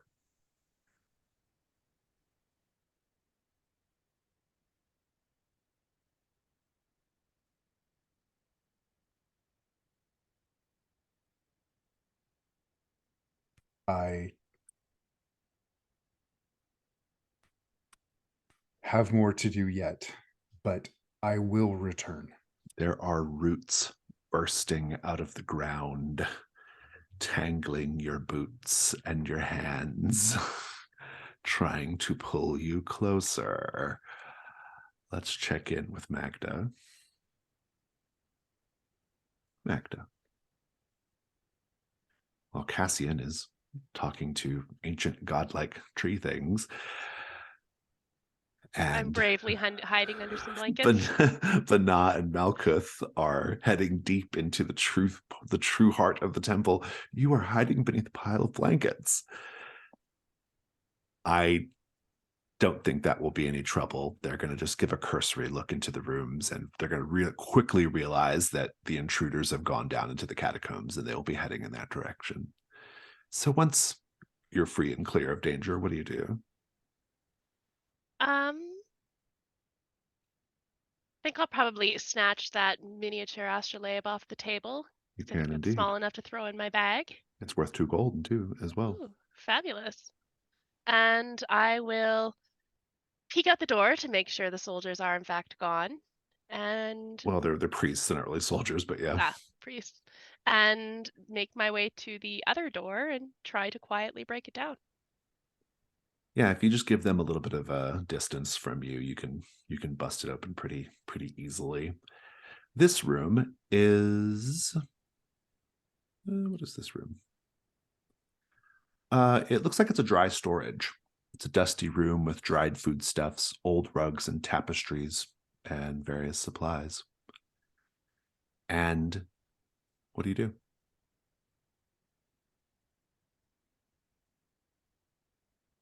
Is there any food stuff that looks good for long journeys? Like beef jerky or something that I can Make a hunt throw roll. in my bag? Make a hunt roll.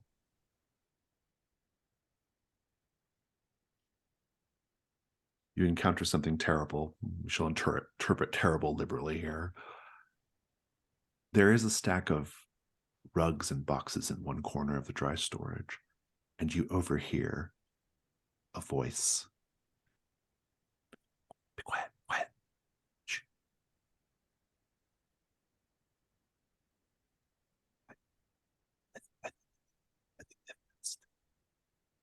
I think it's okay.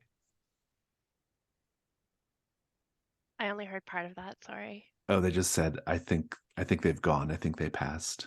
I think we're okay.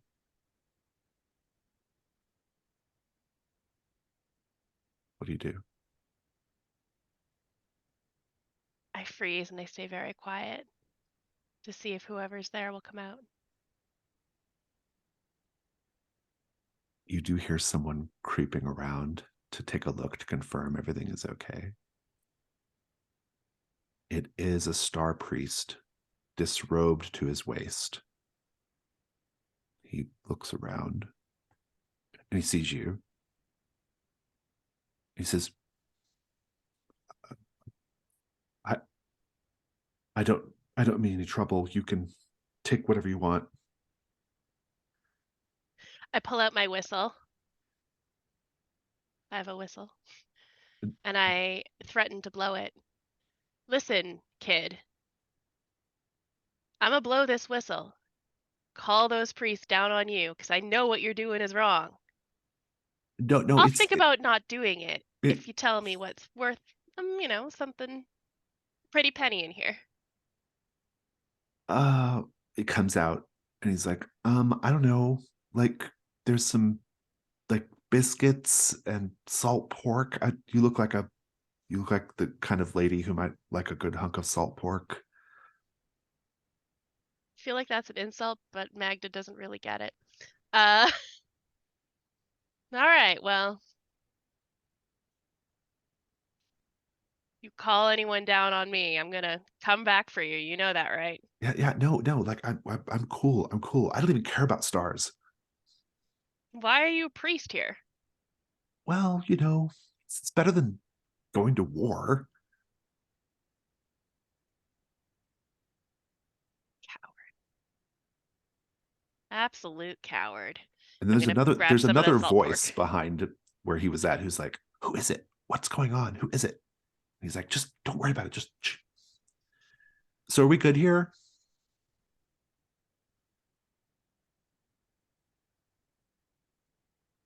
Yeah, I think so. Okay, I'm taking great. the salt pork though. Please do. Thank you. Enjoy I'm it. gonna back out, the whistle in my hand, as if I'm gonna blow it if he like yells out or anything. Indeed.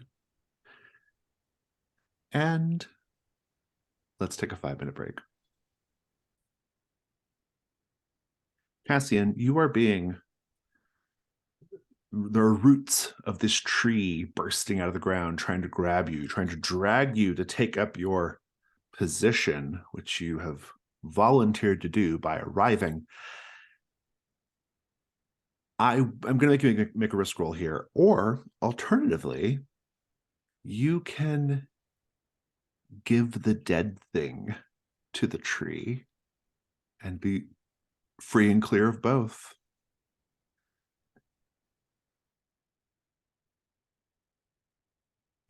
I'd like to ask the dead thing what it thinks about that.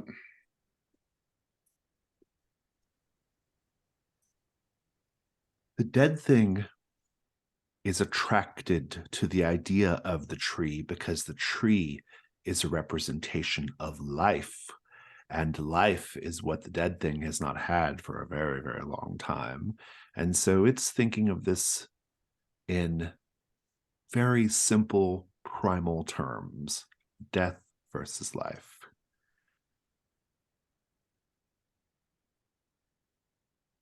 I think, yeah, Cassian will try and bargain with this dead thing. He will just nobly allow the dead thing to take the place of the Watcher, but he's going to say that at some point he's going to call on the forest for help, and he hopes the dead thing will remember this. What does it look like? The dead thing makes no promises one way or the other, but what does it look like when you offer the dead thing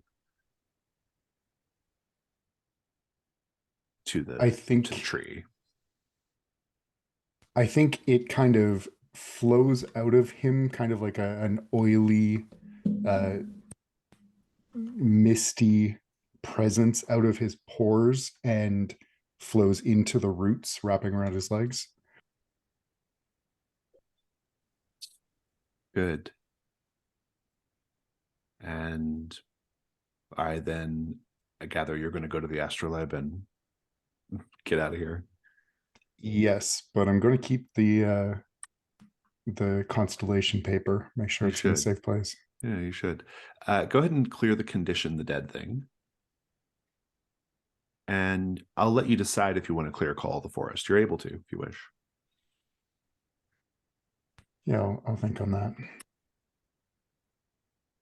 Meanwhile, Malkuth and Bana going down the left corridor.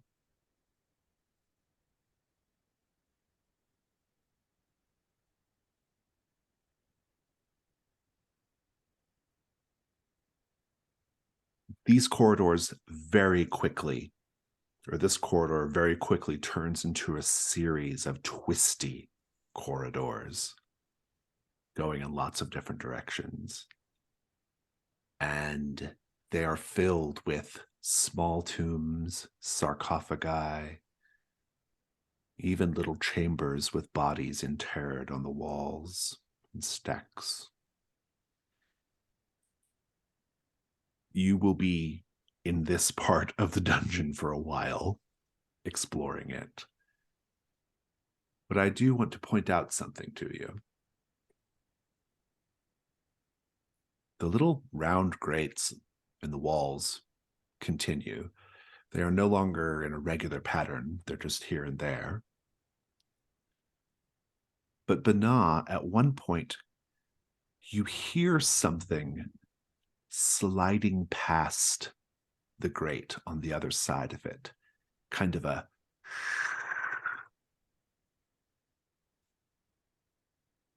What do you do? Malkuth, I don't want to alarm you, but something is in the wall. Like a big something? I don't know. Something moved past that grate. I heard it. Perhaps it's not drainage after all. No. You said that they're on hinges, right? Like they could be opened up. Are they locked? They are not locked. They Okay. swing freely in and out. How much is looking around this place worth risking our lives for? Just out of curiosity. At a glance, I will tell you that some of the bodies, maybe none within reach right now, clearly have the glint of treasures they were buried with. Oh, I think,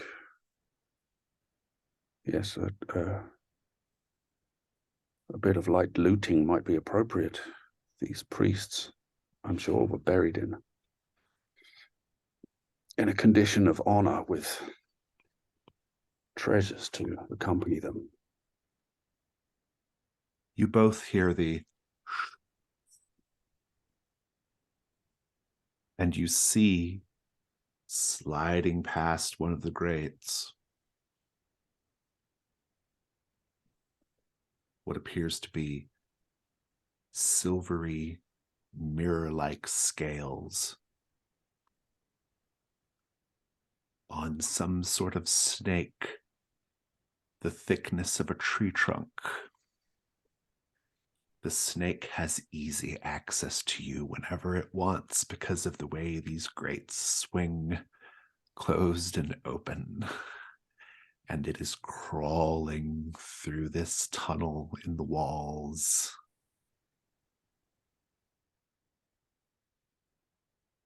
Malkuth, seeing that, is immediately alarmed. And yeah, as we all know, omens come in threes, right? Between the silver serpent of the constellation, the snake that Bana killed, and now this giant snake, I think Bana will turn to Malkuth will turn to Bana and go, whatever we're gonna do, we make quick. That thing is very big, and if it's what I think it is, it will eat us if we stick around too long. Let's make the situation a little more interesting somehow. You hear in the darkness, in the little corridor, or up ahead in the little corridor you're currently standing in, you hear something muttering, whispering. Israknol ventilis ban. Israknol ventilis ban.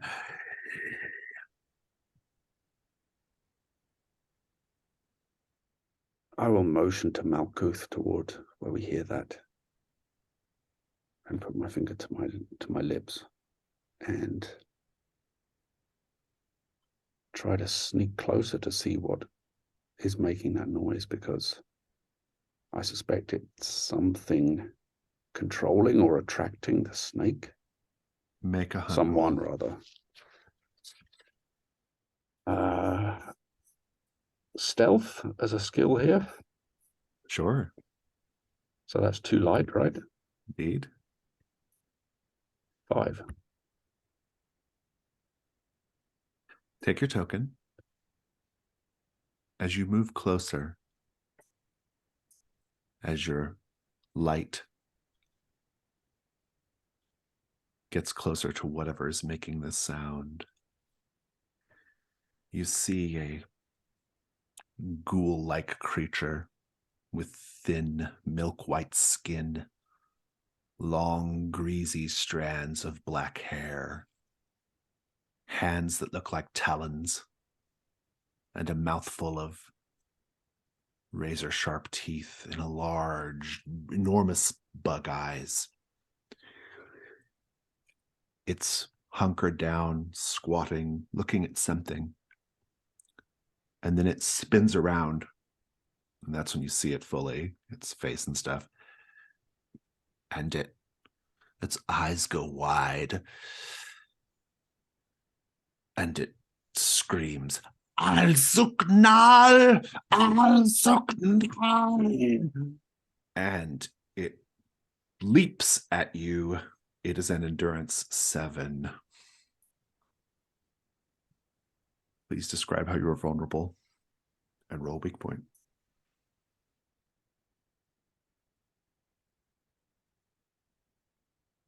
I think vulnerable because I was kind of ahead of Malkuth far enough that I'm kind of exposed to its initial charge, and I have a lantern in one hand, which, if that goes out, we're in a world of, or smashes, we're in a world of problems. So I would have say to protect so. the Yes. lantern. Yeah. Can I get okay. on this too, or? Yeah, you both are going to combat it if you want. Just say how you're vulnerable and roll weak Yeah, point. I've had to deal with the burned arm, and poison is still sort of lingering. The sensation, anyway, is still lingering in Makes sense. his body. Yeah. Banah has a 6. What do you have, Malkuth?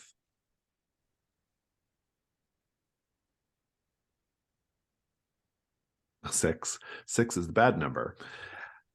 It is a combat 2, endurance 7. Not too tough. Go ahead and roll it up, Banah. 4 and 3 is 7. Perfect. Doesn't get any better than that. Describe how you destroy this thing. Or each of you can take a little bit of the description. I think as it charges toward me, I'm able to sidestep its rush and make a cut across its back as it passes, and it goes past me and further on toward Malkuth. It slides across the floor to Malkuth's feet, and before it can get up, Malkuth just drops the hammer on its head. Cracks like a melon. Malkuth, roll a gold 7.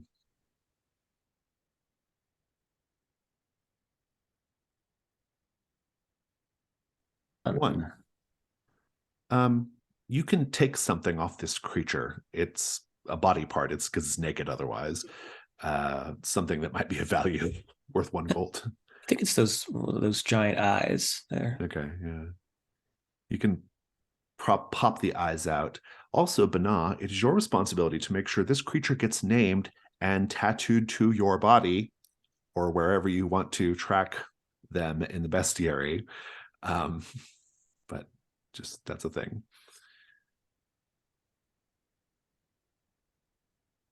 Get a good look, so the tattooing is easier. And do we name it as well? You name it as well. Mm. I mean, they have a name in the module or in the incursion, but yeah. you get to give it the Fort Durin name. I'll think on that. Think on it. I mean, ultimately, it's your responsibility. You can do it whenever you want. You are to maintain the bestiary. Magda, what are you up to right now? You close the door to let the 2 surreptitious lovers continue whatever they're doing? Yep. I'm going to make my way down. Quietly, because I believe that the Star Priest probably went ahead of me. Yeah, that's the thing. They are... well, you go all the way down quietly, and they're no longer in the central junction anymore. They went off. You see the 3 corridors, you see the grate in the middle, you see the grates on the walls. You don't know the direction that Malkuth and Banah went. You don't know the direction that the Star Priest went. You're just kind of down there. And you will need a light source at this point. Yeah. I imagine somewhere in my backpack I probably have a torch. Go ahead and give yourself a torch from additional equipment. And so, as players, we know what's in this grate in the center. Does it stink in this room?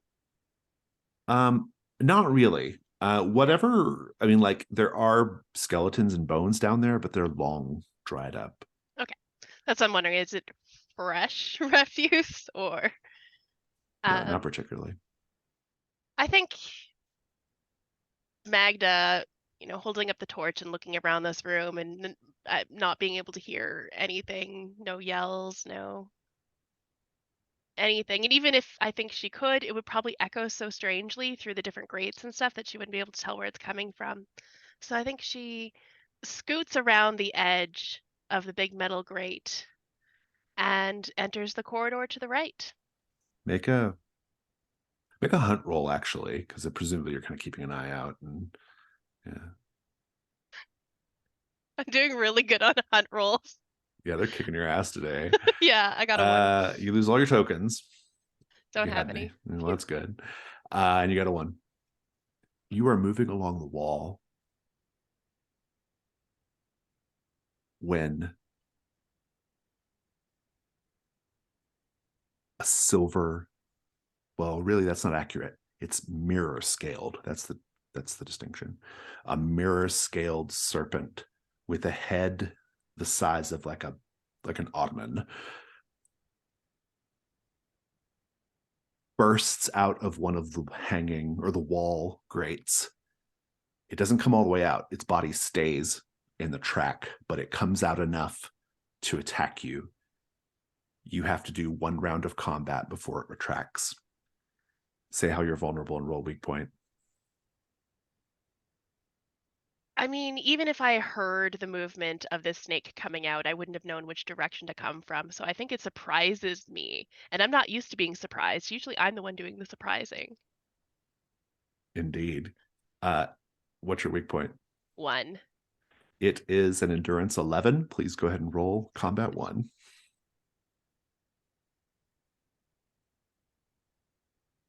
You got a 6. Got a That's not 6. enough. You will hold it off this round. Describe what it looks like. I think I start to flail the torch in front of the snake's face in order to blind it, distract it, so it doesn't bite at me. And I back up against the wall as far as I can in order to try and just escape its fangs. And I think it's just enough that it snaps its large mouth shut just in front of my face, but inches away. It then retracts into the wall again. That's its MO. It strikes and retreats. As it retreats, its mirrored scales are drawing the light out of your torch. So your torch is rapidly dimming and is snuffed, leaving you in the dark. And you just see this faintly orange glowing silvery snake slide away into the darkness on the track. You are down 1 torch. No. And you're in the dark. Cassian, you're able to operate the Astrolabe well enough to get back to the observatory. You are there. It's very quiet now down in the sept. You don't hear the singing, the chanting, the commotion. It's like party's over, essentially. That could be a good thing or a bad thing. I don't know. I'll leave that open to your interpretation. But what do you do? I don't suppose the thief left his gear out here. He did not. I guess I'll carefully start making my way to the door and see, now that I know the way to the basement, try and make a path to it. That's true. He did tell you that. I assume you're going to leave the tower quietly, not just burst out. Yeah, leaning on my silence skills. Yeah. You'll notice before he notices that the King's Guard is there in the sept, keeping an eye out. His back is turned currently. The sept is otherwise quite empty. The revelers are all gone. The torches and things are still lit.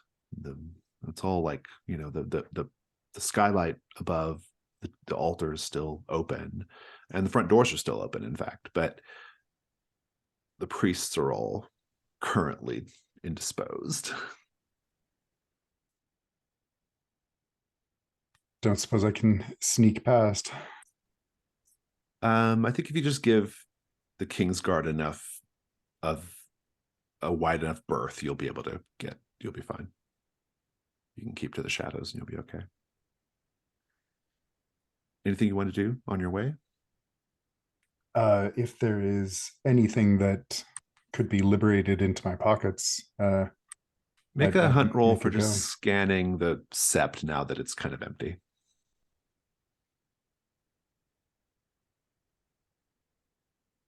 Any, just the one? Unless think, you yeah. can make a better case for not. Got a 6. Take a token. There are some offerings at the feet of the statue of Saint Gliv in the west transept. Yeah, I'll scoop a bit of that into my pocket. Yeah, let me tell you what you find or what you get. So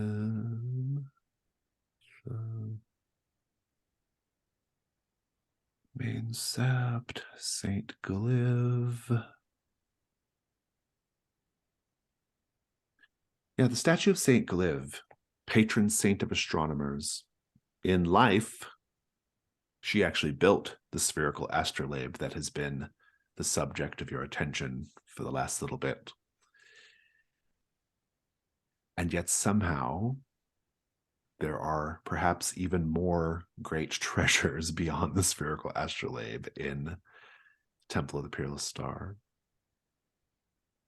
Her arms are crossed in the traditional manner that saints, the sisters, are always depicted. The arms crossed holding symbols of their sphere of influence. In one hand, she holds a sextant, and the other an unfurled star chart. There are dozens of candles around the base of the statue.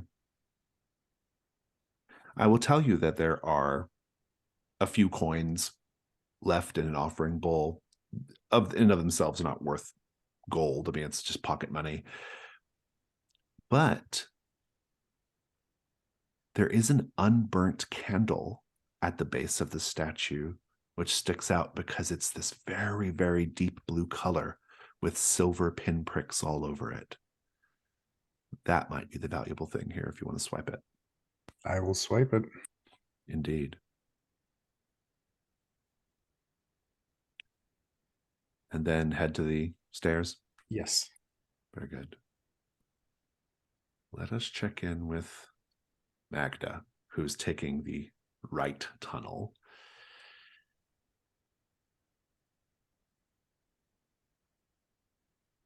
Oh no, Magda. Yeah, you are, but you're in the dark. Do you have a torch? Yes. I have a torch ready, but I haven't lit it yet. I am Okay. afraid that lighting the torch will call the snake. snake back. And since it's bright orange right now, if it's dark and it starts to come at me, I'll be able to see it better. Hmm. So I think I'm just sort of up against the wall, feeling my way down the corridor. Very good, very good. Well, then I shall describe it that way.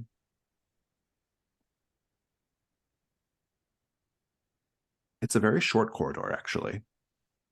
Unlike the one that Bana and Malkuth went down. This one's very short. It ends pretty quickly.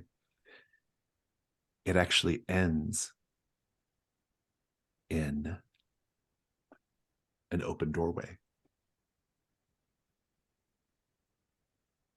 In the other side of the open doorway, it is just an inky black void punctuated by stars. The room is like a galaxy in miniature. It's very, very cold.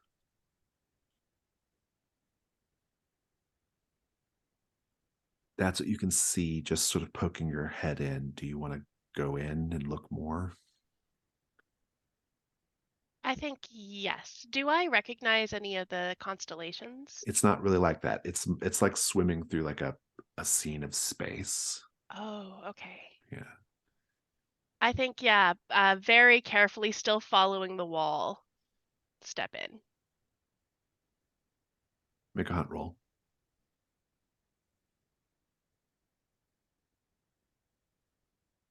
Finally, got a 6. Take your token.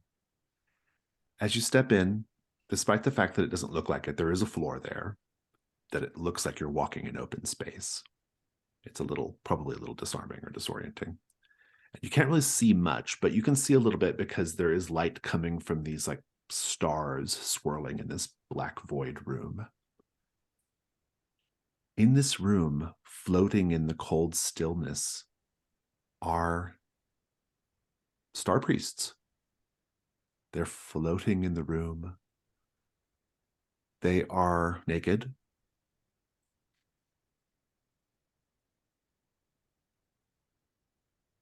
Some appear to be dead. Some are alive, but bleeding out. But all are floating in tranquility. The dead ones are in various stages of metamorphosis, slowly turning into, well, one of the things that Ben and Malkuth just killed.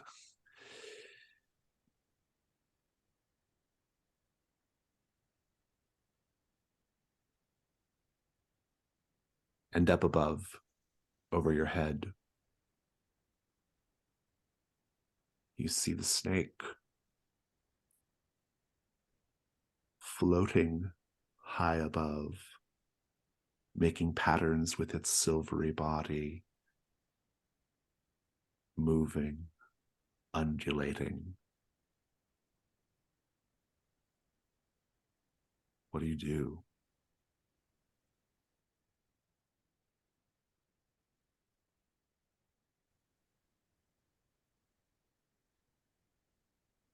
I think I'm going to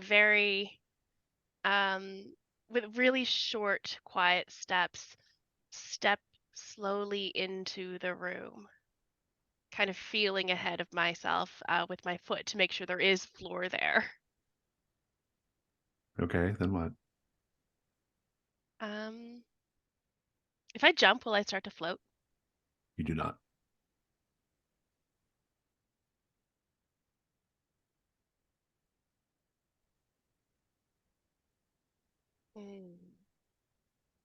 Oh, I take that back. You'd think I didn't write this. You do. As soon as you step in, you begin to float. Oh. That's actually written into it. Okay, I definitely don't want to light a torch then. I want to, in the dark, with my sword out, trying to make sure that it's not reflecting any of the stars or any of the light from the mirrored snake. I want to try and force my way up to where the snake is floating so I can stab it. You're without it floating seeing up me. and floating up and floating up. And before you can get close enough, you're still like maybe 20 or 30 feet away. You just hit something solid. Boom. There is glass. It is the glass ceiling of this chamber. You are looking at a bisected chamber. The snake is on the other side, floating around in the air.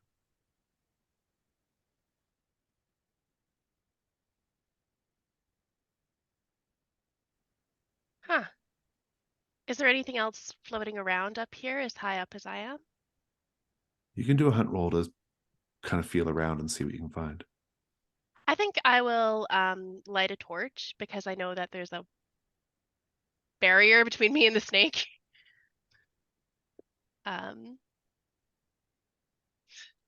That's 2. That's with 2 dice. You can do 2 dice Yeah. because of the torch. Oh, excellent. I'll just roll a second dice rather than rolling Sure, another yeah. 2. Oh, nice. Take a token. 6. I'll just tell you that all you see is that the glass that bisects this enormous chamber, this little galaxy chamber, it's called the Chamber of Stillness, in case anyone cares. This glass that bisects the Chamber of Stillness, it's complete. There's no way to reach the other side from here. But at the very highest part of the snake's part of the chamber, there's a metal grate, and it goes inside to keep patrolling the area. Let's check in with Malkuth and Bana. Malkuth and Bana, our intrepid treasure hunters. You've just killed one of these wretched creatures that was saying horrible words in a language neither of you recognize. And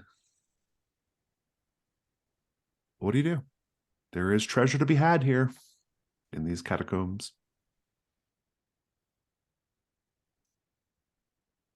I think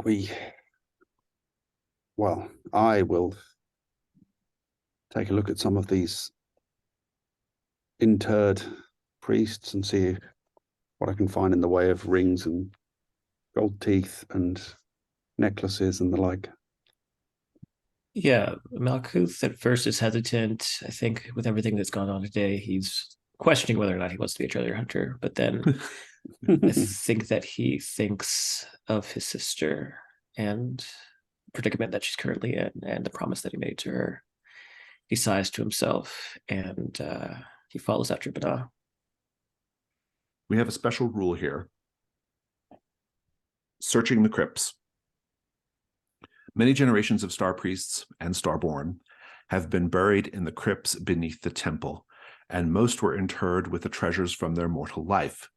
If the treasure hunters take the time to examine the numerous tombs and sarcophagi, they will find a great deal of valuable treasure, jewels, coins, decorative objects, and more. However, the longer they do so, the more likely the starborn and the aforementioned snake become aware of their presence. Each player can spend a single hunt roll token to find treasure equal to 1, 2, 3, 4, or 5 gold, your choice. Then you take a dark die and roll it. If you roll less or equal to the gold value of the treasure you found, then you are attacked. Otherwise, you get out clean.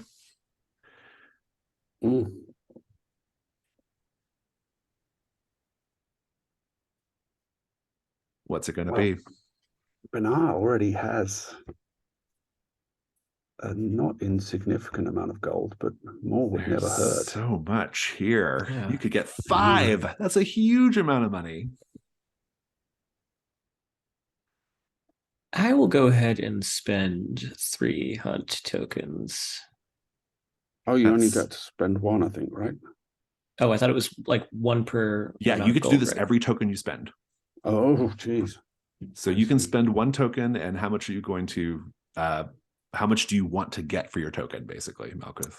Oh, okay. But for each token you spend, you've got to make a roll against that, right? You do indeed, yes. And Yeah, just do depending on 2. how greedy you are. So you're gonna I'll take just do 2. so you roll a risk dark, and if you get 2 or lower, then you have to get attacked. Is it 2 dark dice? It's just 1 dark die, just to see if you get 2 or lower, then you have to fight something. It's 4. You're safe. You managed to get your hands on valuables and jewels. You can add 2 to your gold tracker. Bana, do you want to spend a token and dig around? Yeah. How many? How much? I will go for 2 as well. Go ahead and roll. Yeah.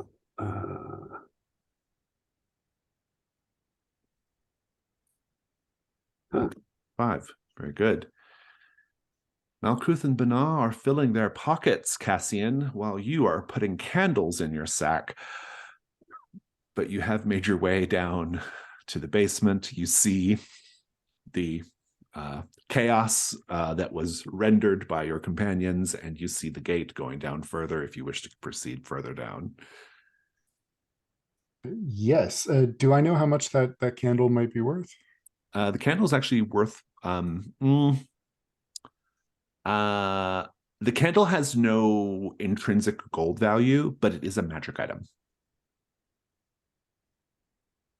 Interesting. Okay. Yeah, I'll try and follow the chaos. The trail of chaos. Yeah. Burnt I'm and also bashed. very much yeah, I think grumbling the whole way about the subtlety at work here. But can I make note of constellations that I might pass? In the basement level. Yeah, if there's I mean, anything. you can see that framed star chart that Malkuth didn't take that was on the wall of the office. Yeah, I think I'd like to take that. That is worth 1 gold for its artistic value, but it is also a star chart. And just note that it came from the priest's office.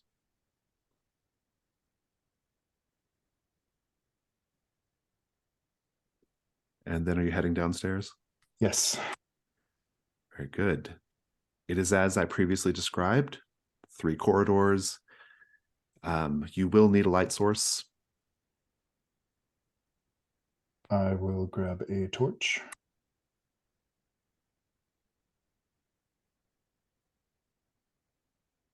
And there's a left chamber, or a left corridor, a middle corridor, the right corridor. There's also the pit down below. Is there any sign of where the others have gone? Make a hunt roll. Tracking? Absolutely, yes. But the most useful, probably. 4. Take your token. You will see that you will see 2 sets of boot prints going down the left corridor in the dust. You will see a hastily discarded torch and what looks like very careful, irregular footprints pressed up against the wall going down the right corridor. That's what you'll see. And you will also hear the movement in the tunnel on the other side of the walls. I think seeing the irregular footprints, he's just gonna go, "Oh, Magda," and follow them. Very good. You are very quickly, because this is a short journey, you're very quickly in the Chamber of Stillness. Magda, where are you at right about this time? I think I'm trying to float my way back down to the ground. You see that, Cassian? I think I'll hold my staff out toward Magda and see, and yeah, grab hold. Yeah, I'm gonna grab it and try and pull myself down. Hopefully Cassian is heavier than Magda. Yeah. Otherwise, I imagine I'd just pull Cassian up. As long as Cassian doesn't get too far into the room, you it's fine. And okay, so you're both together now. There's a giant snake. That's It's what I giant. heard. All right. I want to kill it. Oh, why? Magda and the giant mirrored snake. The story already tells itself. You don't need to kill it. Yes, but if you don't actually do it, then it doesn't matter. Then it's just a story. It's all just stories, Magda. Yes, but some stories are real. Looking up, can I tell that the track of the snake is a constellation? In what way? What do you mean? You said it left tracks on the ceiling. It's like snake tracks. Oh no, what I mean is it the track that it slides around on Oh. is a Okay. Like it's a track that it slides around on inside the walls of the catacombs. I'm just seeing star patterns everywhere now. Yeah, yeah, that's fair. I think he'll kind of look at Magda and say, just the 2 of us, kill the snake. Where are the others? I don't know. It's dark down here. I haven't seen them. There's also Okay. probably priests chasing us down here as well. Naturally. Where have you been? Oh, I have a story to tell, a real one. But for now, we should get the shade, others. a real one.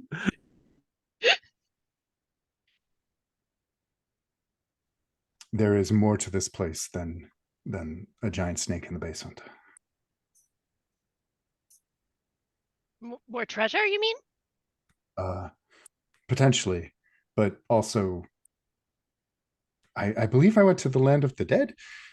It's Yes, we'll talk later. It's a lot.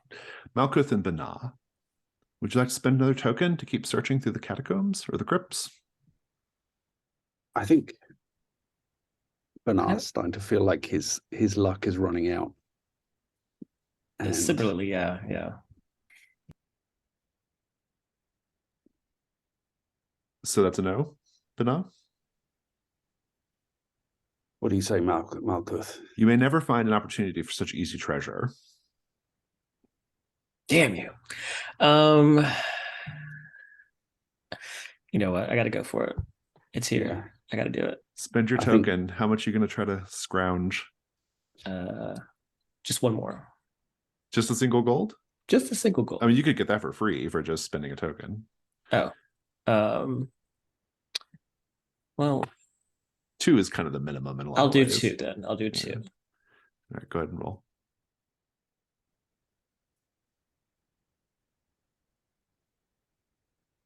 4, you're good.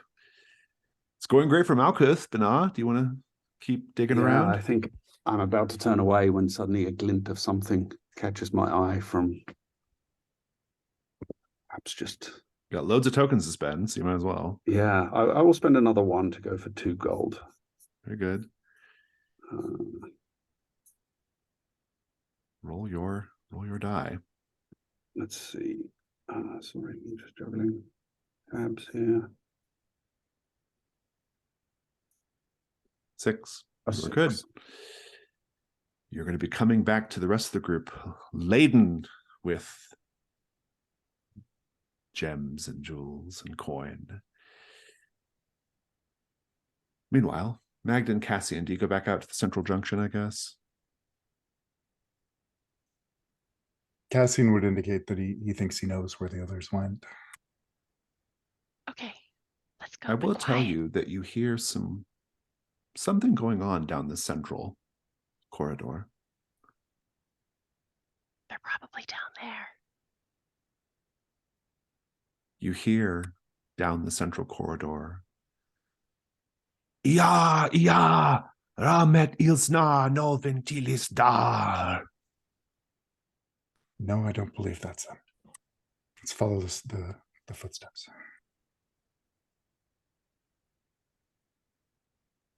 Very good. And with Cassian and Magda heading deep into the crypts, Malkuth and Bana loading their pockets up with treasures from the dead, we will end our session there for today. Let's go to stars and wishes. Whoever wants to go first, take it away. First wish is so I haven't read any of the gold incursions. I glanced through Panning of the River after we played it. So I didn't know that whole silver snake thing was a thing. So I was really happy that that kind of became a thing and it worked out in my favor narratively. Individual stars. I like Banaz sort of he's got, like I said last time, he's got swagger, but I like the how I'm able to play off that because it's like this super cool guy and this super green treasure hunter, and so it's really fun dynamic to play off of.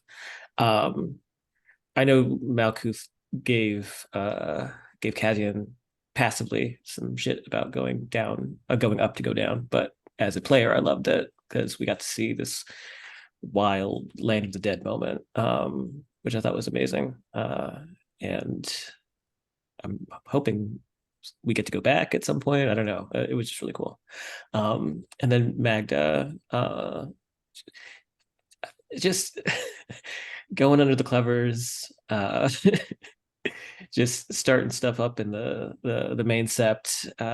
It was all wonderfully chaotic. It felt like a good way to kind of bounce around and see how these like little vignettes, and it was just really fun in that way. And then wishes is just to I'm really excited to see what is down the center corridor. To out of character, I want to fight that snake. I'm here with Magda. so I'm down for that. And then to get into like some of the aftermath, and maybe go to dinner with Bana if he's going to tell us about it. I'll do mine. This was very, very fun. I wrote the Temple of the Peerless Star, and so I'm very familiar with it, but not just from having written it for Trophy Gold. The Temple of the Peerless Star, for longtime followers of me, know that this was the adventuring location of my old podcast, Discern Realities, which was a Dungeon World podcast. And we also published this scenario for Dungeon World a long time ago. And so, like, the Temple of the Peerless Star has existed in some shape or form for a long time, and so it's kind of fun to sort of see this, this kind of moment, like people who are watching this video who have followed my work for a while, they're gonna know what you're all about to walk up into, right? Like, they're gonna know there's a snake in the walls. They're gonna know about all this other stuff, right? And so I just think that's kind of fun, just like that sort of interplay and that sort of dramatic irony of as an observer, because I'm also an observer as the keeper or as the GM. So that was really, really enjoyable. A star for the tones of, like, we had like, I feel like we were playing like 3 editions of Dungeons and Dragons today. Like Cassian was playing 2E, Magda was playing 5E, and Malkuth and Bana were doing OSR, right? Like that was what we got today, right? And so I kind of really love that. I thought that was really a lot of fun. Put another way, Cassian was it was this very like, plane hopping high fantasy situation. Magda is the very like kind of lighthearted, like kind of romp, and Malkuth and Bana were doing the gritty, dungeon crawl. And like so I kind of really love that. Temple of the Peerless Star is kind of designed to give you those kind of flavors and experiences, the mix of tones, and so it came off really nicely, I thought. I'm really loving the dynamic that we got to see between Malkuth and Bana. I thought that was great. It kind of goes to show that even when doing a dungeon crawl, you can do it in a way to where you get this really interesting like dynamic developing between characters, and I thought that was quite fun. I thought that Cassian, Ben Star for literally pushing the button, right? Like you could have taken the thief's advice and like not gone with him, right? And it would have been a different story, but you chose not to. You did the dangerous thing, and so I thought that was great. And I really like this. I really like what Magda brings to the table in terms of like lightening the mood and I mean, Magda really does make it feel like sort of sword and sorcery, right? Like it really just has this like Conan feel, this like kind of this adventurous feel, but also there's this like there's this occasional lightness to it, but there's also like, we're in the middle of, I mean, this dungeon is the most Conan thing I've ever written, right? And so it all just kind of comes together in a really great way. Great fun. My wishes are, I am curious to see how you end up wrapping this up. I mean, are you gonna just dash and grab and get out, or are you gonna like press deeper into the other parts of it? I don't know. We'll see. But yeah, I would say, sorry, go ahead. No, please go.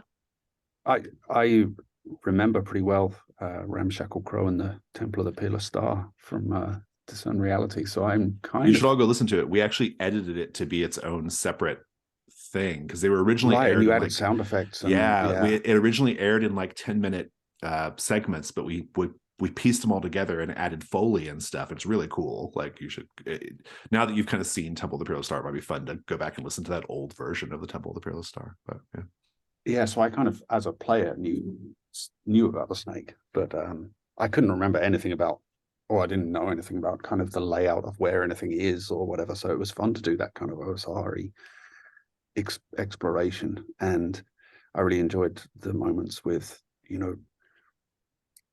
the traps that we encountered, and Bana we kind of saved each other from the traps that we set off. That was a fun bit of the dynamic. Big star to Ben for just like rolling with that whole crazy plane hopping thing. I probably would have backed away and like not gone for it. So it was cool to see, just push deeper and explore that. I really, big star for just what a disaster Magda is. She's this full of herself kind of wannabe hero, but like everything she does just goes catastrophically wrong, and then she ends up hiding under the bed covers. And I think her wish is, I think I'm looking forward to, like, it's been great hanging out with Malkuth, but I'm also looking forward to like just deepening Bernard's relationship with the other two characters as well. Getting back to teasing Magda primarily. My my stars are very similar to what has already been said. I really love this relationship between Malkuth and Benna. I think it has this really it could be like a mentor mentee. Is mentee a thing? Mentoree? Mentee. Mentor mentee style thing that I think is really charming. And in a dangerous game like this, I mean, that could go really, really wrong. So I'm really wish is to see how that sort of progresses as we play through the game. Rob, I really loved the description you had for when Benna was sucking the poison out of the wound. It was so visceral and disgusting, and I loved it. It was so gross. So big stars for that. Ben, when you got Cassian to program the Astrolabe as with the constellation, the prophecy that you had, brilliant move. What a great way to pull in that prophecy. I really, really loved that, and it really took everything for a different spin. And it was really inspiring to look at these things, these omens and such that we're using and use them in fun ways like that. So I'm going to try to do that a little more often. Jason, the rule with the searching the crypts is so good. That's so good. And the look on your face when Jack and Rob caved and did it again, you were so pleased with yourself. It was great. It was so great. So I really, really enjoyed that. Wishes, I'm excited to see more of what is in this temple. I feel like we're getting to the big finale of it to see what's going to happen. I do want to kill this snake. I think that'll be a lot of fun if we do battle with this thing that's clearly stronger and bigger and better than us. I have figured out, because my drive is to commission a glorious statue of my deity. I figured out my deity is Aquila, which is the hero of heroes, which makes a lot of sense for what Magda thinks she is. That's one of the mythical figures from Loom, right? One of Yeah. the heroes of Yeah. So I think, yeah, it fits in with what Magda thinks she is, whether or not she is or not. So yeah, I'm excited to explore that a little bit more too. A star before I forget. I loved the Amanda, the describing the snake like snapping right in front of Magda's face. That was really great. Yeah. Yay. Stars for me. First off, I played in an earlier version of this for Trophy Gold with you, Jason, and this feels so much more vivid. And the Astrolabe, which we didn't touch in the last party, or maybe it wasn't the same kind of thing, but I don't remember. Yeah, it that was really cool. So big star for that. Also, on the break that we had after Cassian was propositioned, I was like 90% to like, no, fuck it, he's gonna take it. And bind to the tree, and we'll see what happens after that. But I'm looking forward to hopefully that something will come of that. Maybe we'll take everyone on a magical mystery tour around the universe. That'll be fun. So there's a wish, more Astrolabe. I really enjoyed that. I really enjoyed seeing everyone having their own adventures, and yeah, the chemistry between Malkuth and Benna is great. I hope we get some more of that. And Magda is just a goblin energy member of the party that just adds so much. It's a lot of fun, and I'm glad that the little duo didn't work out with Cassian and Magda, because so many more opportunities now. This was great. fantastic. All right, are there any other stars or wishes? Yeah, just real quick, another wish is to, because I've only seen these played as like isolated incursions, and so I'm really excited to see the bridge between the incursions Yep. and how our characters develop and how we affect each other and change each other throughout. I'm excited to see how dark plays into this as well, which was kind of teased as being a thing. I don't know what that looks like, and I'm very interested to find out. I do. Fabulous. Okay. Well, in that case, let's wave goodbye to people watching the video. Goodbye.